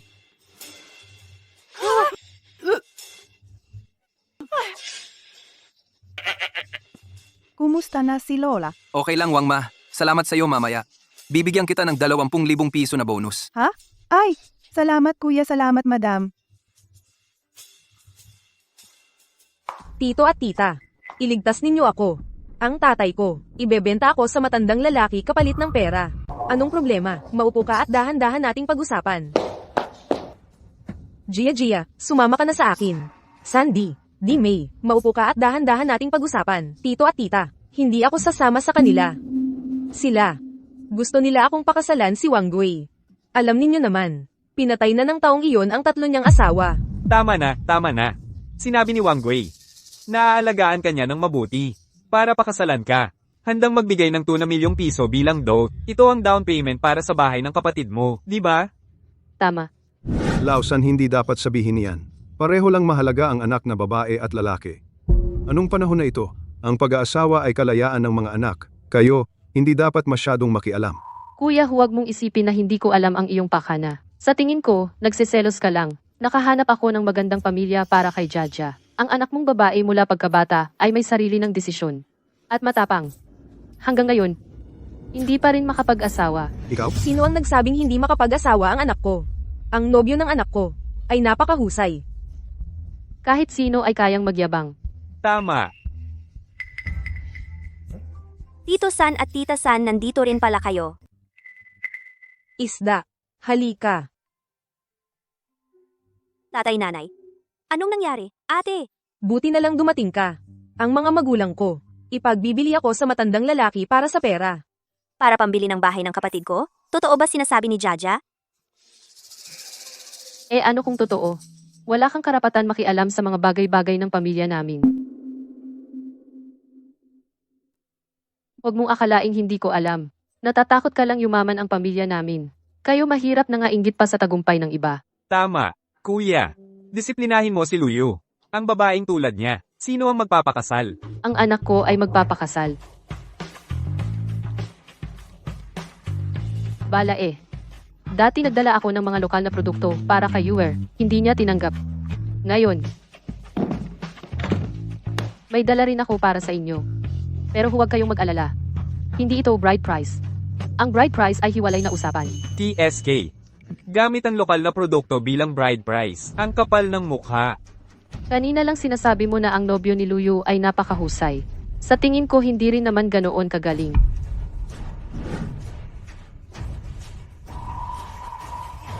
Call pa. Ito. Peke yata. Ang daming gold bar. Ang laki ng halaga niyan. Ang hirap namin. Pera na lang ang natira. Kaya itong mga ginto at pilak. Sana hindi ninyo ito iwalang bahala. Tingnan ninyo ng mabuti. 999 pure gold. Wow. Totoo nga. Yusu, ang tungkol sa mga bata, hayaan nating sila ang magdesisyon. Hindi namin pwedeng tanggapin ang mga regalong ito. Kung hindi, ang aming anak na si Yuer ay magkakaroon ng pasanin sa isip. Bakit pareho kaming magulang? Tito at tita, kayang gawin ito para kay ate. Pero kayo, ay ibebenta ako para sa pera. Utos ng magulang. Salita ng matchmaker. Akala mo, ang pamilya ng nobyo ni Luyu bakit nila kaya magbigay ng ganito kalaking pera? Baka ang kanyang anak na lalaki ay mas masahol pa sa matandang manyak na iyon. Oo nga. Gumagastos ng ganito kalaking pera. Tiyak na pangit iyon. Ikaw, Tito at tita, kakapark ko lang. Medyo nahuli ako. Xiaoche, halika, pakitaan mo sila. Pangit ka ba? Imposible. Jaja, halika. Sa bahay ng kuya ko, hindi namin tatanggapin ang pera ninyo. Maaari ninyong isaalang-alang. Ang anak ko na babae. Oo naman. Ang anak ko ay napakagaling. Gia, halika rito.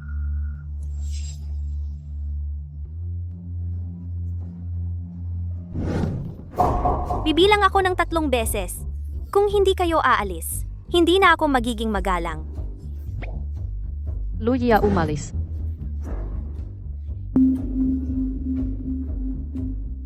Hindi ako naniniwala na talagang magagawa mo ito. Kung masaktan ko sila, sapat ba ang ginto na ito para bayaran? Hindi sapat. Pero marami pa sa bahay namin.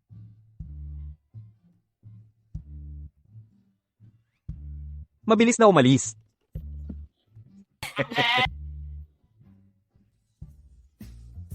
Ate, tiyo at tiya. Pasensya na, nag-abala ako sa inyo. Kung anong uri ng kasal ang pipiliin mo ay iyong kalayaan. Kung mananatili si Jajia sa Rongcheng, tiyak na palagi siyang aasarin. May alam ka bang ibang wika? Maaari ko siyang ipadala sa ibang bansa upang magtrabaho ng ilang panahon.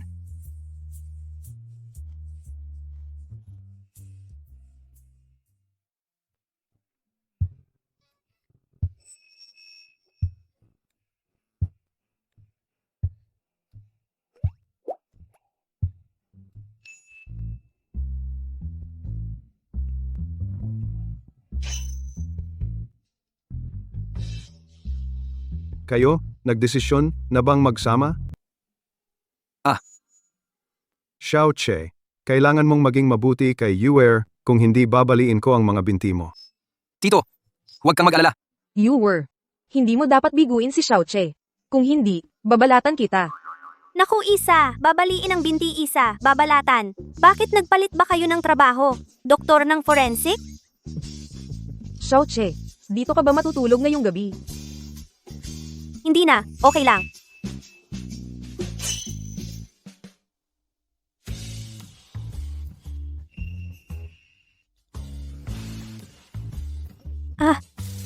Titingnan ko kung tulog na ba ang mga magulang ko.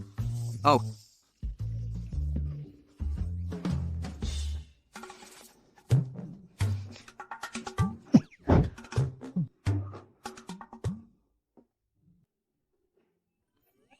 Bakit walang naririnig?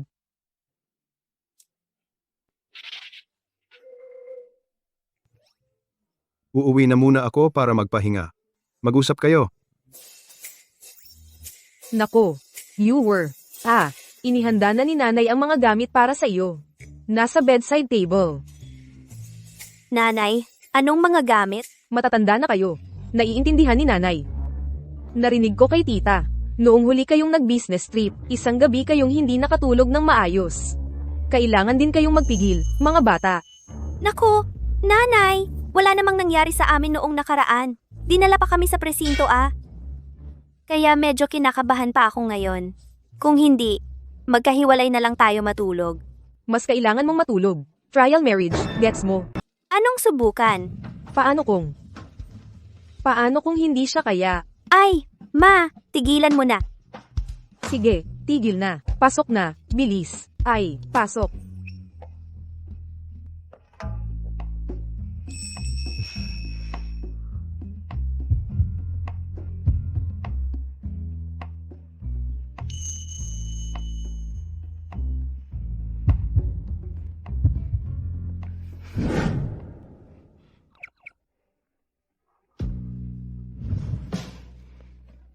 natatakot ka ba? Ako, hindi naman. Kasi, medyo mainit. Kung mainit. Gusto mo bang maghubad ng kaunti?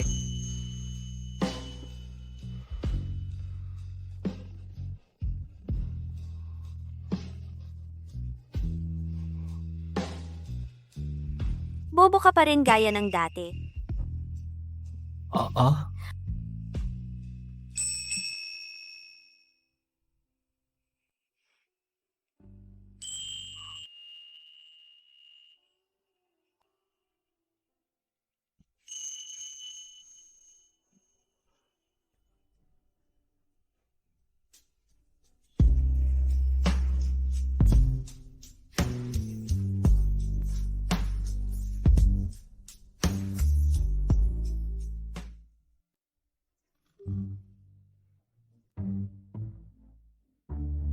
Kumusta?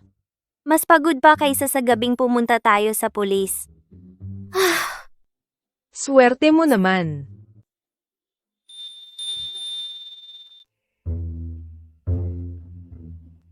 Anong problema? Wala. Medyo masakit lang. Masakit? Saan masakit? Kukuha ako ng numero. Tingnan natin. Hinaan ng boses. Hindi naman. Ano ba talaga ang problema? Saan ba masakit?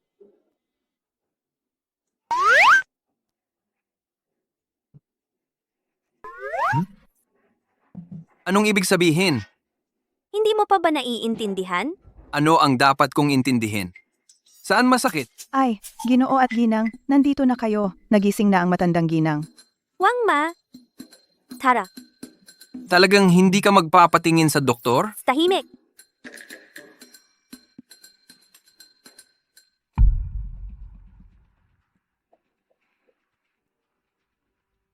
Kayong dalawa? Gusto ba ninyo akong patayin sa inis? Ay, matandang Ginang, wag na kayong magulo. Kayo ang uminom ng gamot na iyon. Kung hindi dahil sa binibini na nagligtas sa inyo, kayo ngayon, marahil nasa morgue na, sa loob ng freezer. Wangma. Ay, naku, tingnan nyo, tumigil na kayo sa pagsasalita. Bilisan! Tanggalin agad itong si Wangma. Palitan ninyo ng ibang caregiver. Eto, ganito na lang. Wangma, simula ngayon, ikaw na ang full-time na mag-aalaga sa binibini. Ha? Naku, sige. Pangako ko, aalagaan ko ng maayos ang binibini. Ah, tama nga. Kanina nakita ko ang binti ng binibini. Parang medyo masakit. Anong problema? Wala!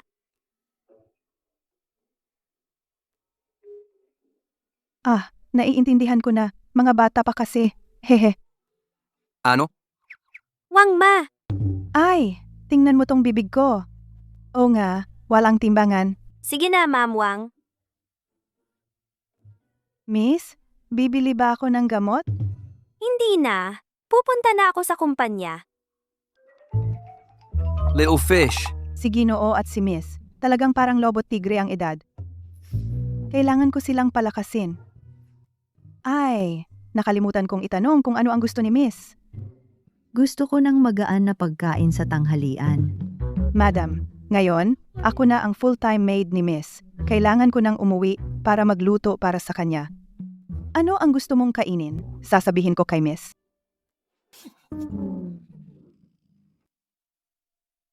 Lagyan mo lang, ilang araw lang, gagaling na. Sa susunod, mag-ingat sa pag-moderate. Dr. Xie, Oy! Kakaiba! Sino ang gumawa nito?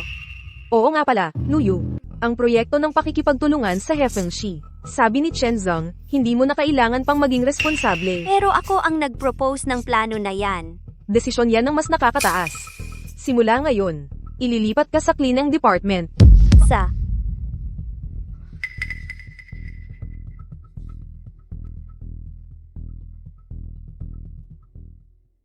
Chenzong, yung tungkol sa trabaho ko, Yung tungkol sa trabaho mo, pag-uusapan natin yan sa meeting. Wala kang karapatang mag-report diretso sa akin. Ay, ang mga kabataan ngayon, talagang hindi marunong magpakumbaba. Yung mga bagay na hindi naman sa kanila, pinilit kunin. Vice President Shen, ako po ba ang tinutukoy ninyo? Kung ikaw nga, tingnan mo ang sarili mong ugali. Naglakas loob kang magalit sa akin. Mamaya magkakagulo na ang lahat. Sasabihin ko sa iyo ang totoo. Ako ang nagsabi kay Chenzong. Huwag gamitin ang mga tulad mo. Paghihiganti sa personal na dahilan. Dahil sa pagkakaalis ni Shen Jiaxue, di ba? May kapal ka pa ring banggitin. Wala naman akong kasalanan. Lu Yu, lumabas ka. Si Luyo, siguradong mapapahamak. Ang sobrang tigas ay madaling masira. Ay, pinapalabas kita. Hoy, pinapalabas kita. Hindi mo ba naririnig? Umalis ka na nga. Tumigil kayong lahat. Ma'am, okay ka lang ba? Sino ka? Ako ang full-time na katulong ng aking ma'am. Itong katulong. Ang mga bagay ng aming kumpanya, kailan ka naging karapat-dapat na magsalita bilang katulong? Lu, kailangan mo talagang gawing magulo ang kumpanya? Hanggang sa maging magulo? Wangma, Kayo talaga ang nangaapi. At ngayon kayo pa ang nagbibintang. Antayin niyo ako. Sino bang ginang si Luyo? Meron bang problema sa isip itong katulong? Ang pamilya ni Luyu ay katamtaman lang. At tinatawag pang ginang. Oy, Gino, may umaapi kay ma'am. Halika na. Magdala kayo ng mga tao at sumunod sa akin. Para makipag-away? Wala nang daldal. Sino ang nang-aapi sa manugang ko? Mamamatay kayo. Peng, sumama ka sa akin. Wangma, hindi ba ito masyadong magulo? Mababa ang tingin nila sa atin. Papuntahin ko na si Ginoo. Bilhin natin ang kanilang kumpanya. Ha ha ha. Wang Ma, di ba? Huwag kang magpatawa.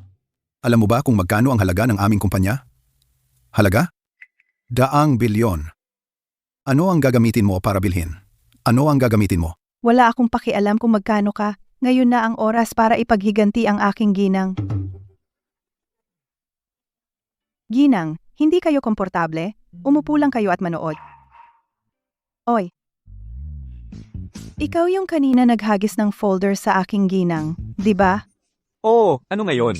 Sige, ipapakita ko sa'yo kung ano ang kaya kong gawin sa'yo. Ay, baliw ka ba? Security. Tawagin ng security.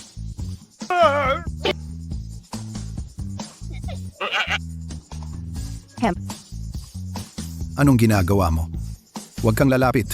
Wala akong ginawa. Wala kang ginawa, pero pumayag ka, di ba? Ikaw, Tama ang ginang.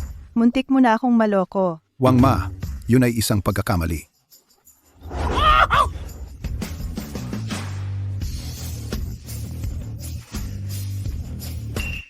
Ang buhok ko.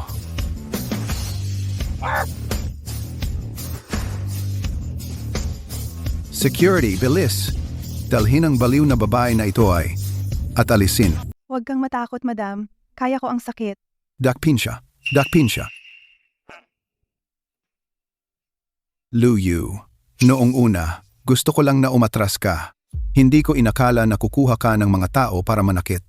Ngayon, wala kang maiaalis sa iyong kasalanan. Ang daling sabihin. Hindi ba gusto mo na naman ang proposal ko? At gusto mo rin akong paalisin? TSK. Dati, akala ko may pagkatao ka. Hindi ko inakala. Ikaw at si Shen Qiming, pareho kayong walang hiya. Sinasabi ko sa'yo, kahit umalis ako, aalis ako ng marangal. Dadalhin ko rin ang proposal ko. Wala kang pagkakataon. Akala mo dadalhin mo ang proposal? Alam mo ba, sa isang salita ko lang, mapapaalis ko ang buong pamilya mo sa Rongcheng. Nakakatawa naman. Dumating na ba ang pulis? Dumating na si Feng Zhang. Dumating na si Chairman Feng at ang kanyang asawa.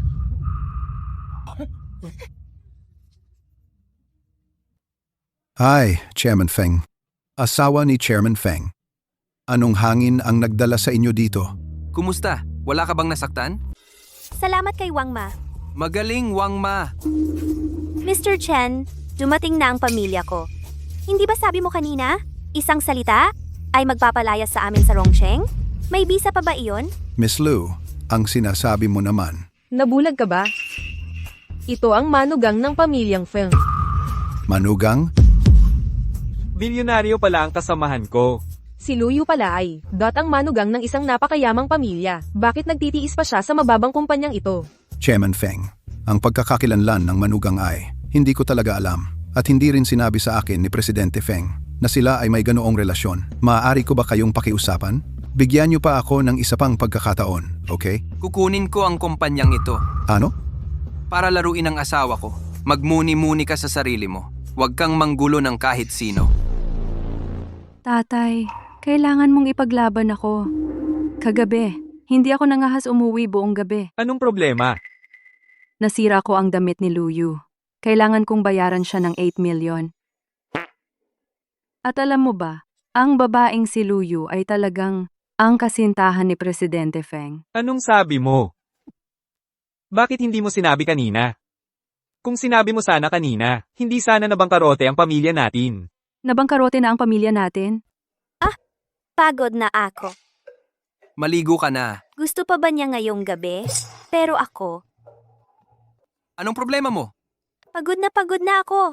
Ayaw ko nang maligo. Paano kung magkahiwalay tayo ng kwarto ngayong gabi? Hindi pwedeng ganyan. Mamamatay na ako. Okay lang. Kung pagod na pagod ka at ayaw mong kumilos, ako na ang magpapaligo sa'yo.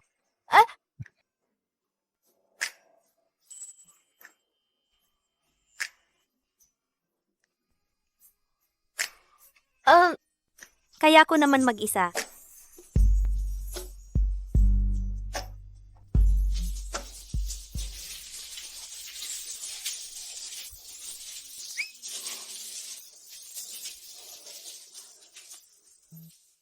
Xiao Yuer. Ah? Ayos ka lang ba? Ayos lang ako. Nasaktan ka ba? Wala.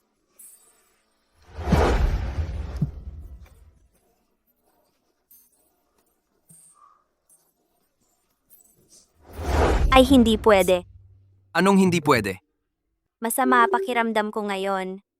Alam kong masama pakiramdam mo, kaya tutulungan kitang maghubad. Oy Fengche, sinabi ko na hindi pwede. Anong kinakatakutan mo? Ikakasal na tayo. Fengche, sa tingin ko, dapat kang magpigil ng kaunti. Kaya pala simula nang umuwi ka, ay ang bagal-bagal mo.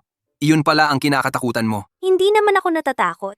May kasabihan nga, ang baka lang ang napapagod, hindi ang lupa. Para sa kalusugan mo ito. Siya. Salamat Miss Lou sa pag-aalala. Bumili ako ng gamot sa botika para sa'yo. Gusto mo bang subukan? Anong gamot? Pahid na gamot. Pahit. Mm. Iyan pala ang dahilan kung bakit mo ako inutusan maligo, para dito. Oo nga. Pero, ako mismo ang magpapahid sa'yo. Ako na lang. Hindi pwede. O ako?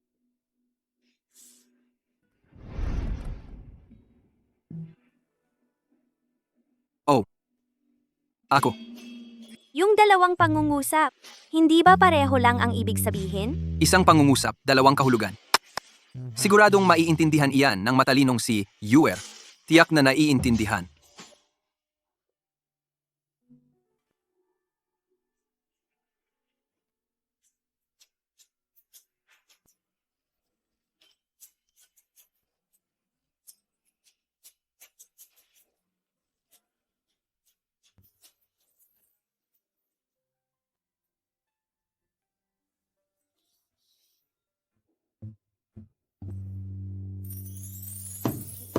Nasaan ang sapatos ko? Gising ka na.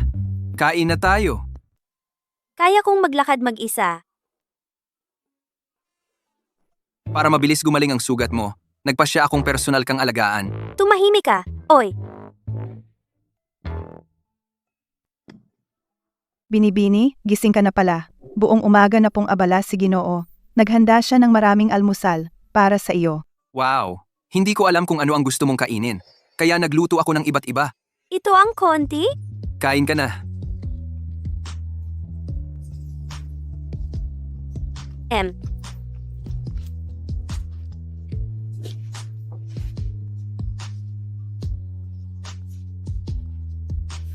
Masarap ba?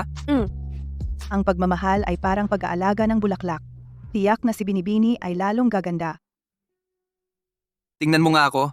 Aling kurbata ang mas maganda? Ito na lang.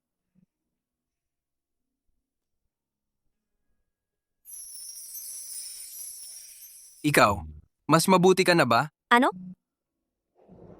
Gusto kong subukan, epektibo ba ang gamot?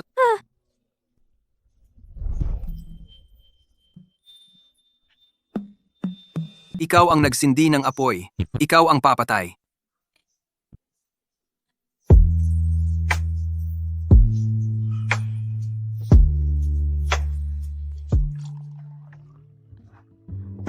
Huwag kang mag-alala. Maayos naman si Sir at Ma'am. Mabuti iyan. Ang dalawang batang ito ay pinalaki natin. Si Yuer ay matalino at responsable. Si Xiao Che ay mabuti rin. Kamakailan ay narinig ko. May lumabas na libro. Ang dalawang bata, pareho silang mabuti. Si Xiao Che naman, lagi lang nasa trabaho. Hindi ko alam kung mapabayaan si Yuer. How? Si Yuerdin. Dati, madalas magpuyat at mag-overtime. Kung magkasama ang dalawang ito, kailangan nating paalalahanan sila. Huwag silang magtrabaho ng sobra. Tatay, nanay. Tito, tita, kayo. Xiao Che ngayong araw hindi pumasok sa trabaho? Ay, Hey. si Yuer ay nagpapahinga rin. Pumasok ako. May meeting ako mamaya. Pupunta ako mamaya. Oh, hindi ako nakatulog ng maayos kahapon. Kagagaling ko lang sa paggising. Luyu, alam mo ba ang sinasabi mo? Binibini at Ginoo, gising na kayo. Nagpagawa ako ng pampalakas. Inumin nyo habang mainit. Dagdag pa sa aking question. Ay kasalanan mo to. Hindi ka ba masaya? Ay, yun. Naalala ko lang. Hindi namin naisara ang gas. Mauna na kami. Oo. Ay, hindi ma. Ay, Xiao Che, banganay mo. Dadalhin ka namin sa lola mo. Mauna na kami. Ay, Alingwang ikaw din, umalis ka. Ay. Hey, tapos na. Ngayon, kaming dalawa, sa paningin ng magulang namin, nag-iwan ng malalim na impresyon. Mabuti naman.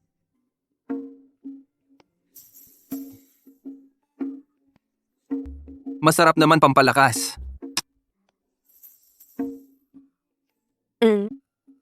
Hindi naman masama. Di ba? Fengche, anong nangyari sa'yo? Bakit biglang may dugo ang ilong mo? Ay, Xiaoyu, Fengche. Ay, Fengche hoy. Sa susunod, kailangan mag-ingat kayo. Ang nobyo ko, yung hindi ba talaga gumagaling? Mahirap. Si Xiao Che ay may nakamamatay na sakit. Sabi ng doktor na himatay ka sa dugo. Pwede ka nang lumabas mamaya. natakot ka nung isang sandali, di ba? Kung may mangyari sa akin, magiging balo ka na. Hindi pa tayo kasal. Pero kung ikasal tayo, okay lang maging balo kasi mapag-iingatan ko ang iyong mana at mabubuhay ako ng maayos. Sa oras na iyon, anong lalaki ba ang hindi ko makukuha?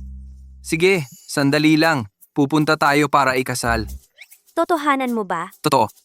Pagkatapos nating ikasal, sisikapin kong mabuhay ng mas matagal para alagaan ka ng ilang taon. Ay, kung ikaw! Tsk, tsk, tsk. Anong sinasabi mo? Walang kung.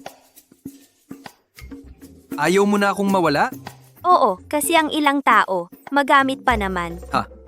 Oy, pinsan, mukhang maganda ang lagay mo kamakailan. Oy, maganda ka pala, hehe. Feng Hao, kung magsasalita ka pa ng ganyan kabastos, hindi ako mag-aalangan na itapon ka sa labas. Tsk, tsk, anong kunwari mo sa akin ha? Mamaya, ang Feng Group ay akin na. Ang mga babaeng nilandi mo, marumi pa para sa akin. Ay, sabi ko, itong kapatid mo, may problema ba sa utak? Masamang babae, anong sinasabi mo? Tigilan mo na iyan. Tsk, Ang basura sa inyong bahay, kunin ninyo ang sarili ninyong basura. Huwag ninyong itapon para kahihiyan. Ay, paano ka nagsasalita? Paano si Hao-Hao? Siya rin ang kapatid mo, di ba? Ay, konting katahimikan. Si Xiao Che ngayon ay masama ang loob.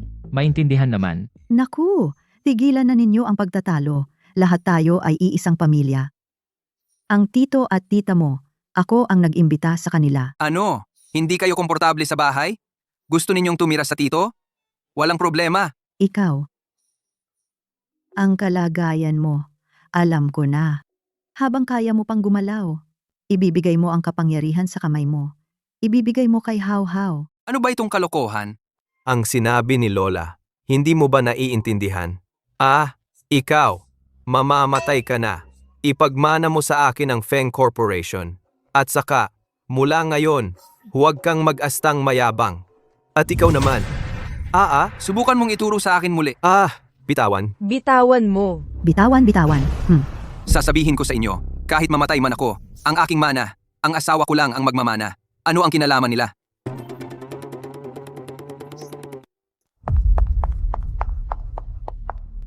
Xiao Che, ayos ka lang ba? Ayos lang ako. Kahit anong sakit mayaman ang pamilya natin. Kaya gamutin. Tito at tita, huwag kayong mag-alala. Ayos lang si Feng Che. Luyo, huwag mo na itago sa lahat. Narinig ko lahat kanina. Ang sakit ni Xiao Che ay hindi nagagaling. Tama, kung hindi nagagaling, huwag na lang gamutin. Huwag, sayangin ang pera ko. Tumahimik ka. Mabigat ang salita pero totoo. Tama nga. Mabigat ang salita pero totoo. Kayong lahat, tumahimik. O panganay Yusu. Dati itong si Xiao Che gustong pakasalan si Luyu. Kayo ay lagi nasa panig ni Xiao Che. Ngayon sasabihin ko sa inyo, kayo matatanda na rin kayo. Ang kumpanya dapat nang humanap ng tagapagmana. Hindi kaya ni Xiao Che. Kaya kailangan ipagpatuloy ang usapin ng pamilya Feng. Hi, sa tingin ko, magaling si Hao-Hao. Kayo, ibigay na ang kumpanya kay Hao-Hao. Kuya, wag kang mag-alala. Kung wala na si Xiao Che, si Hao-Hao ay pwedeng pumalit kay Xiao Che para alagaan kayo hanggang huli. Kayo ibigay na lang ninyo ang kumpanya. At saka gusto ko lang sabihin sa inyo, hindi ako pumapayag na gamutin si Feng Che. Huwag sayangin ang pera ko. Ikaw. Alagaan sina tatay at nanay. Ako na ang bahala. Sino ka ba? Karapat-dapat ka bang makipag-usap sa amin? Ikaw at si Xiao Che, wala pa kayong kasal. Hindi ka maituturing na miyembro ng pamilyang Feng. Kaya nga, Magpakasal, madali lang yon, di ba? Hanggat si Feng Che ay may buhay pa. Ang tanggapan ng sibil ay ilang minuto lang ang layo. Pupunta tayo doon mamaya. Lu Yu, alam ko na may masamang intensyon ka. Palagi mong pinapangarap ang pamilya Feng. Teka, Ginang, ang intensyon ko ay masama. Kung hindi ako nagkakamali, ang inyong pamilyang Feng Feng Group ay dapat na itinatag ni Tio Feng sa sarili niyang pagsisikap, di ba? At saka, pinaunlad at pinalawak ni Feng Che. Kaya ang kumpanyang ito ay kay Feng Che at sa kanyang mga magulang? At ano ang kaugnayan nito sa inyo? Kayo ay isa lamang na umaasa sa respeto ni na Tio Feng at Tia Ning sa inyo, sa pamamagitan ng ugnayang dugo na gustong agawin ng mana ni Feng Che. Kaya kung gagawin ninyo iyon, hindi ba pareho lang ng intensyon ko? Ikaw ay isang tagalabas, pwede mo bang ihambing ang sarili mo sa amin? oo nga. Oo ako. Isang tagalabas, hindi ko magagawa ang ganyang kalupitan. Kayo naman ay may kaunting ugnayang dugo, di ba? At nagagawa ninyo ang napakababang gawaing, nakakadiri talaga. Sinabi mong mas masama pa kami sa baboy at aso. Pasensya na. Nainsulto ko na ang mga baboy at aso. Hindi kayo karapat-dapat na ihambing sa kanila. Hoy, ano yang sinasabi mo? Tingnan mo kung paano kita pakakasamahin ngayon. Ay. Ikaw? Feng Che, patay ka na ba? Bakit hindi mo disiplinahin yung baliw na babae? Ay. How. Si Feng Che lang ang pwedeng pagalitan. Narinig mo ba? Lola, dati hindi kita sinasalpukan. Alang-alang kay Feng Che. Respeto kita. Ngayon subukan mo akong lapitan. Bakit hindi mo siya pigilan? Para ito sa pamilya Feng. Magaling. Dahil kayo, gusto nyo ang pamilya ni Feng Rui. Mula ngayon, sumama na kayo sa kanila.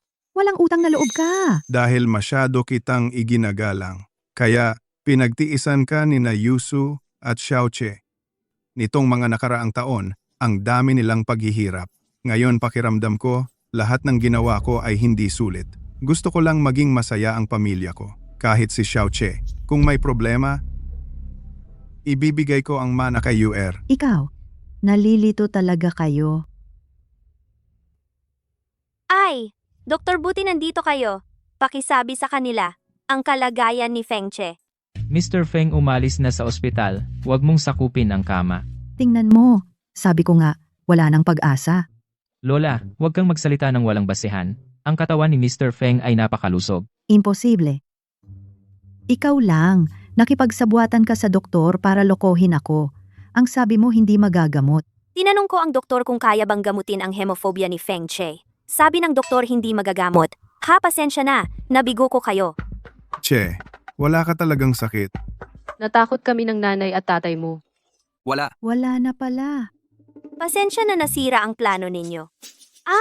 Oo nga, Feng Group. Huwag na kayong umasa. Dahil kami ni Feng Che mamaya na kami kukuha ng marriage certificate. Pagkatapos naming kunin ang sertipiko, magkakaroon kami ng 3 anak. Bawat isa sa kanila ay magiging bahagi ng Feng Group Legal na tagapagmanatara na. Tumigil? Huwag kang umalis? Lahat kayo? Tumigil. Kung hindi tatalon ako mula sa bubong na ito, Hindi. Talon ka lang. Ito ay 2 palapag, diba? Mahulog, malaki ang posibilidad na hindi ka mamamatay kung sakali maging halaman ka. Siguradong kukuha ako para sa iyo ng pinakamabagsik na nurse eye. O kaya ay ipaalaga kita kay Manang Wang. Lola, pag-isipan mong mabuti kung paano ka pakitunguhan ni Manang Wang. Tapos na.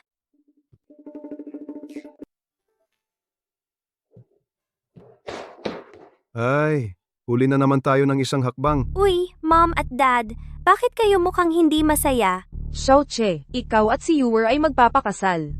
Hindi kami tutol, pero kailangan mong gamutin ang sakit mo, okay? Tama, dapat kang sumunod sa paggamot. Gagaling ka talaga. Mom at Dad, nakarinig ba kayo ng peking balita? Sino kaya? Hindi alam. Bilisan niyong pumunta sa ospital at iuwi ninyo ang anak ninyo. Sinasabi ko sa inyo, ang apo ko ay may malubhang sakit. Para sa inyo ito, ayaw ninyo bang ang anak ninyo, pagkapasok sa kasal, ay maging byuda? Ay, pagkaiyan. Malusog naman ako. Ay, huwag ninyo kaming dayin. Kakayanin namin. Pero dahil pinili mong pakasalan si Xiaoche, dapat kayong maging masaya. Dahil sa sakit niya, huwag mo siyang itakwil. Mom at Dad, wala naman akong problema. Normal lahat ng resulta ng check-up. Lahat ito ay misunderstanding. Ay, Kita mo, Mom at Dad, ngayon naniniwala na ba kayo? Hindi ko kayo dinaya, di ba? Ha? ang bilis ninyong magbago ng sasabihin? Dahil karapat-dapat sina Mom at Dad, ang tunay na pamilya, hindi ba dapat magmahalan?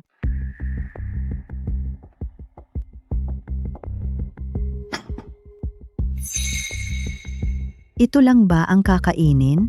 HMP. Kung ayaw mo, edi wag. Ito lang ang nasa bahay. Ahem. Hey.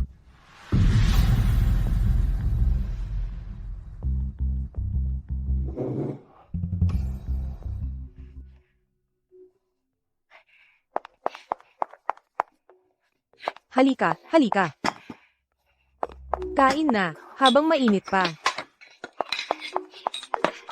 Tara, ibigay mo na. Kain na. Mamaya, yung matandang iyon, lalabas na. Kain na, ha? Ganito ang ginagawa natin. Sobra na ba to? Kasi kuya ko, bawat buwan, binibigyan ang nanay ko 10,000 piso na sustento. 10,000 piso. Para sa pulubi ba yan? HMP. Kakain ka ba? Kung ayaw, umalis ka na. Sumama ka sa nanay mo at magutom. Anak, kumain ka pa ng karne. Kainin mo na yung karne. Oh. Tara, inom tayo, hanggang malasing. Tara, tagay. Kayo talaga, nagpalaki kayo ng mabuting anak na babae. Kayo naman, nag-alaga kayo ng mabuting anak na lalaki. Haha. Tingnan ko. Tara, inom pa.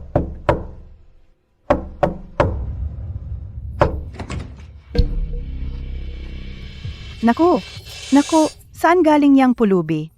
Ikaw, at nagsasalita ka ng ganyan sa akin. Naniniwala ka ba? Aba, ikaw naman? Ayos lang.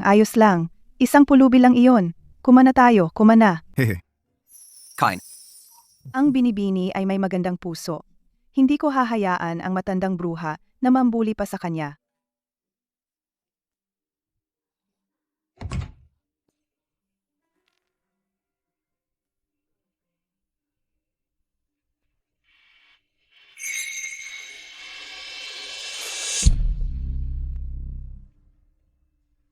Nagsisisi ako. Oy, Sinda! Oy, bakit umiiyak? Huwag umiyak, mahal. Okay lang, halika. Ako na. Woo, mahal. Mabait. Huwag umiyak. Kung iiyak ka pa at maistorbo si nanay, papaluin ni tatay ang kwit mo.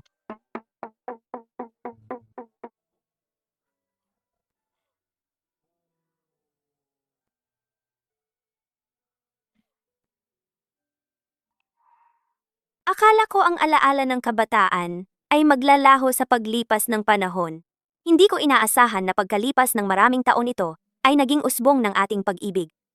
Ang hangin ay humihinto sa iyo, ang natitirang buhay ay puno ng ligaya.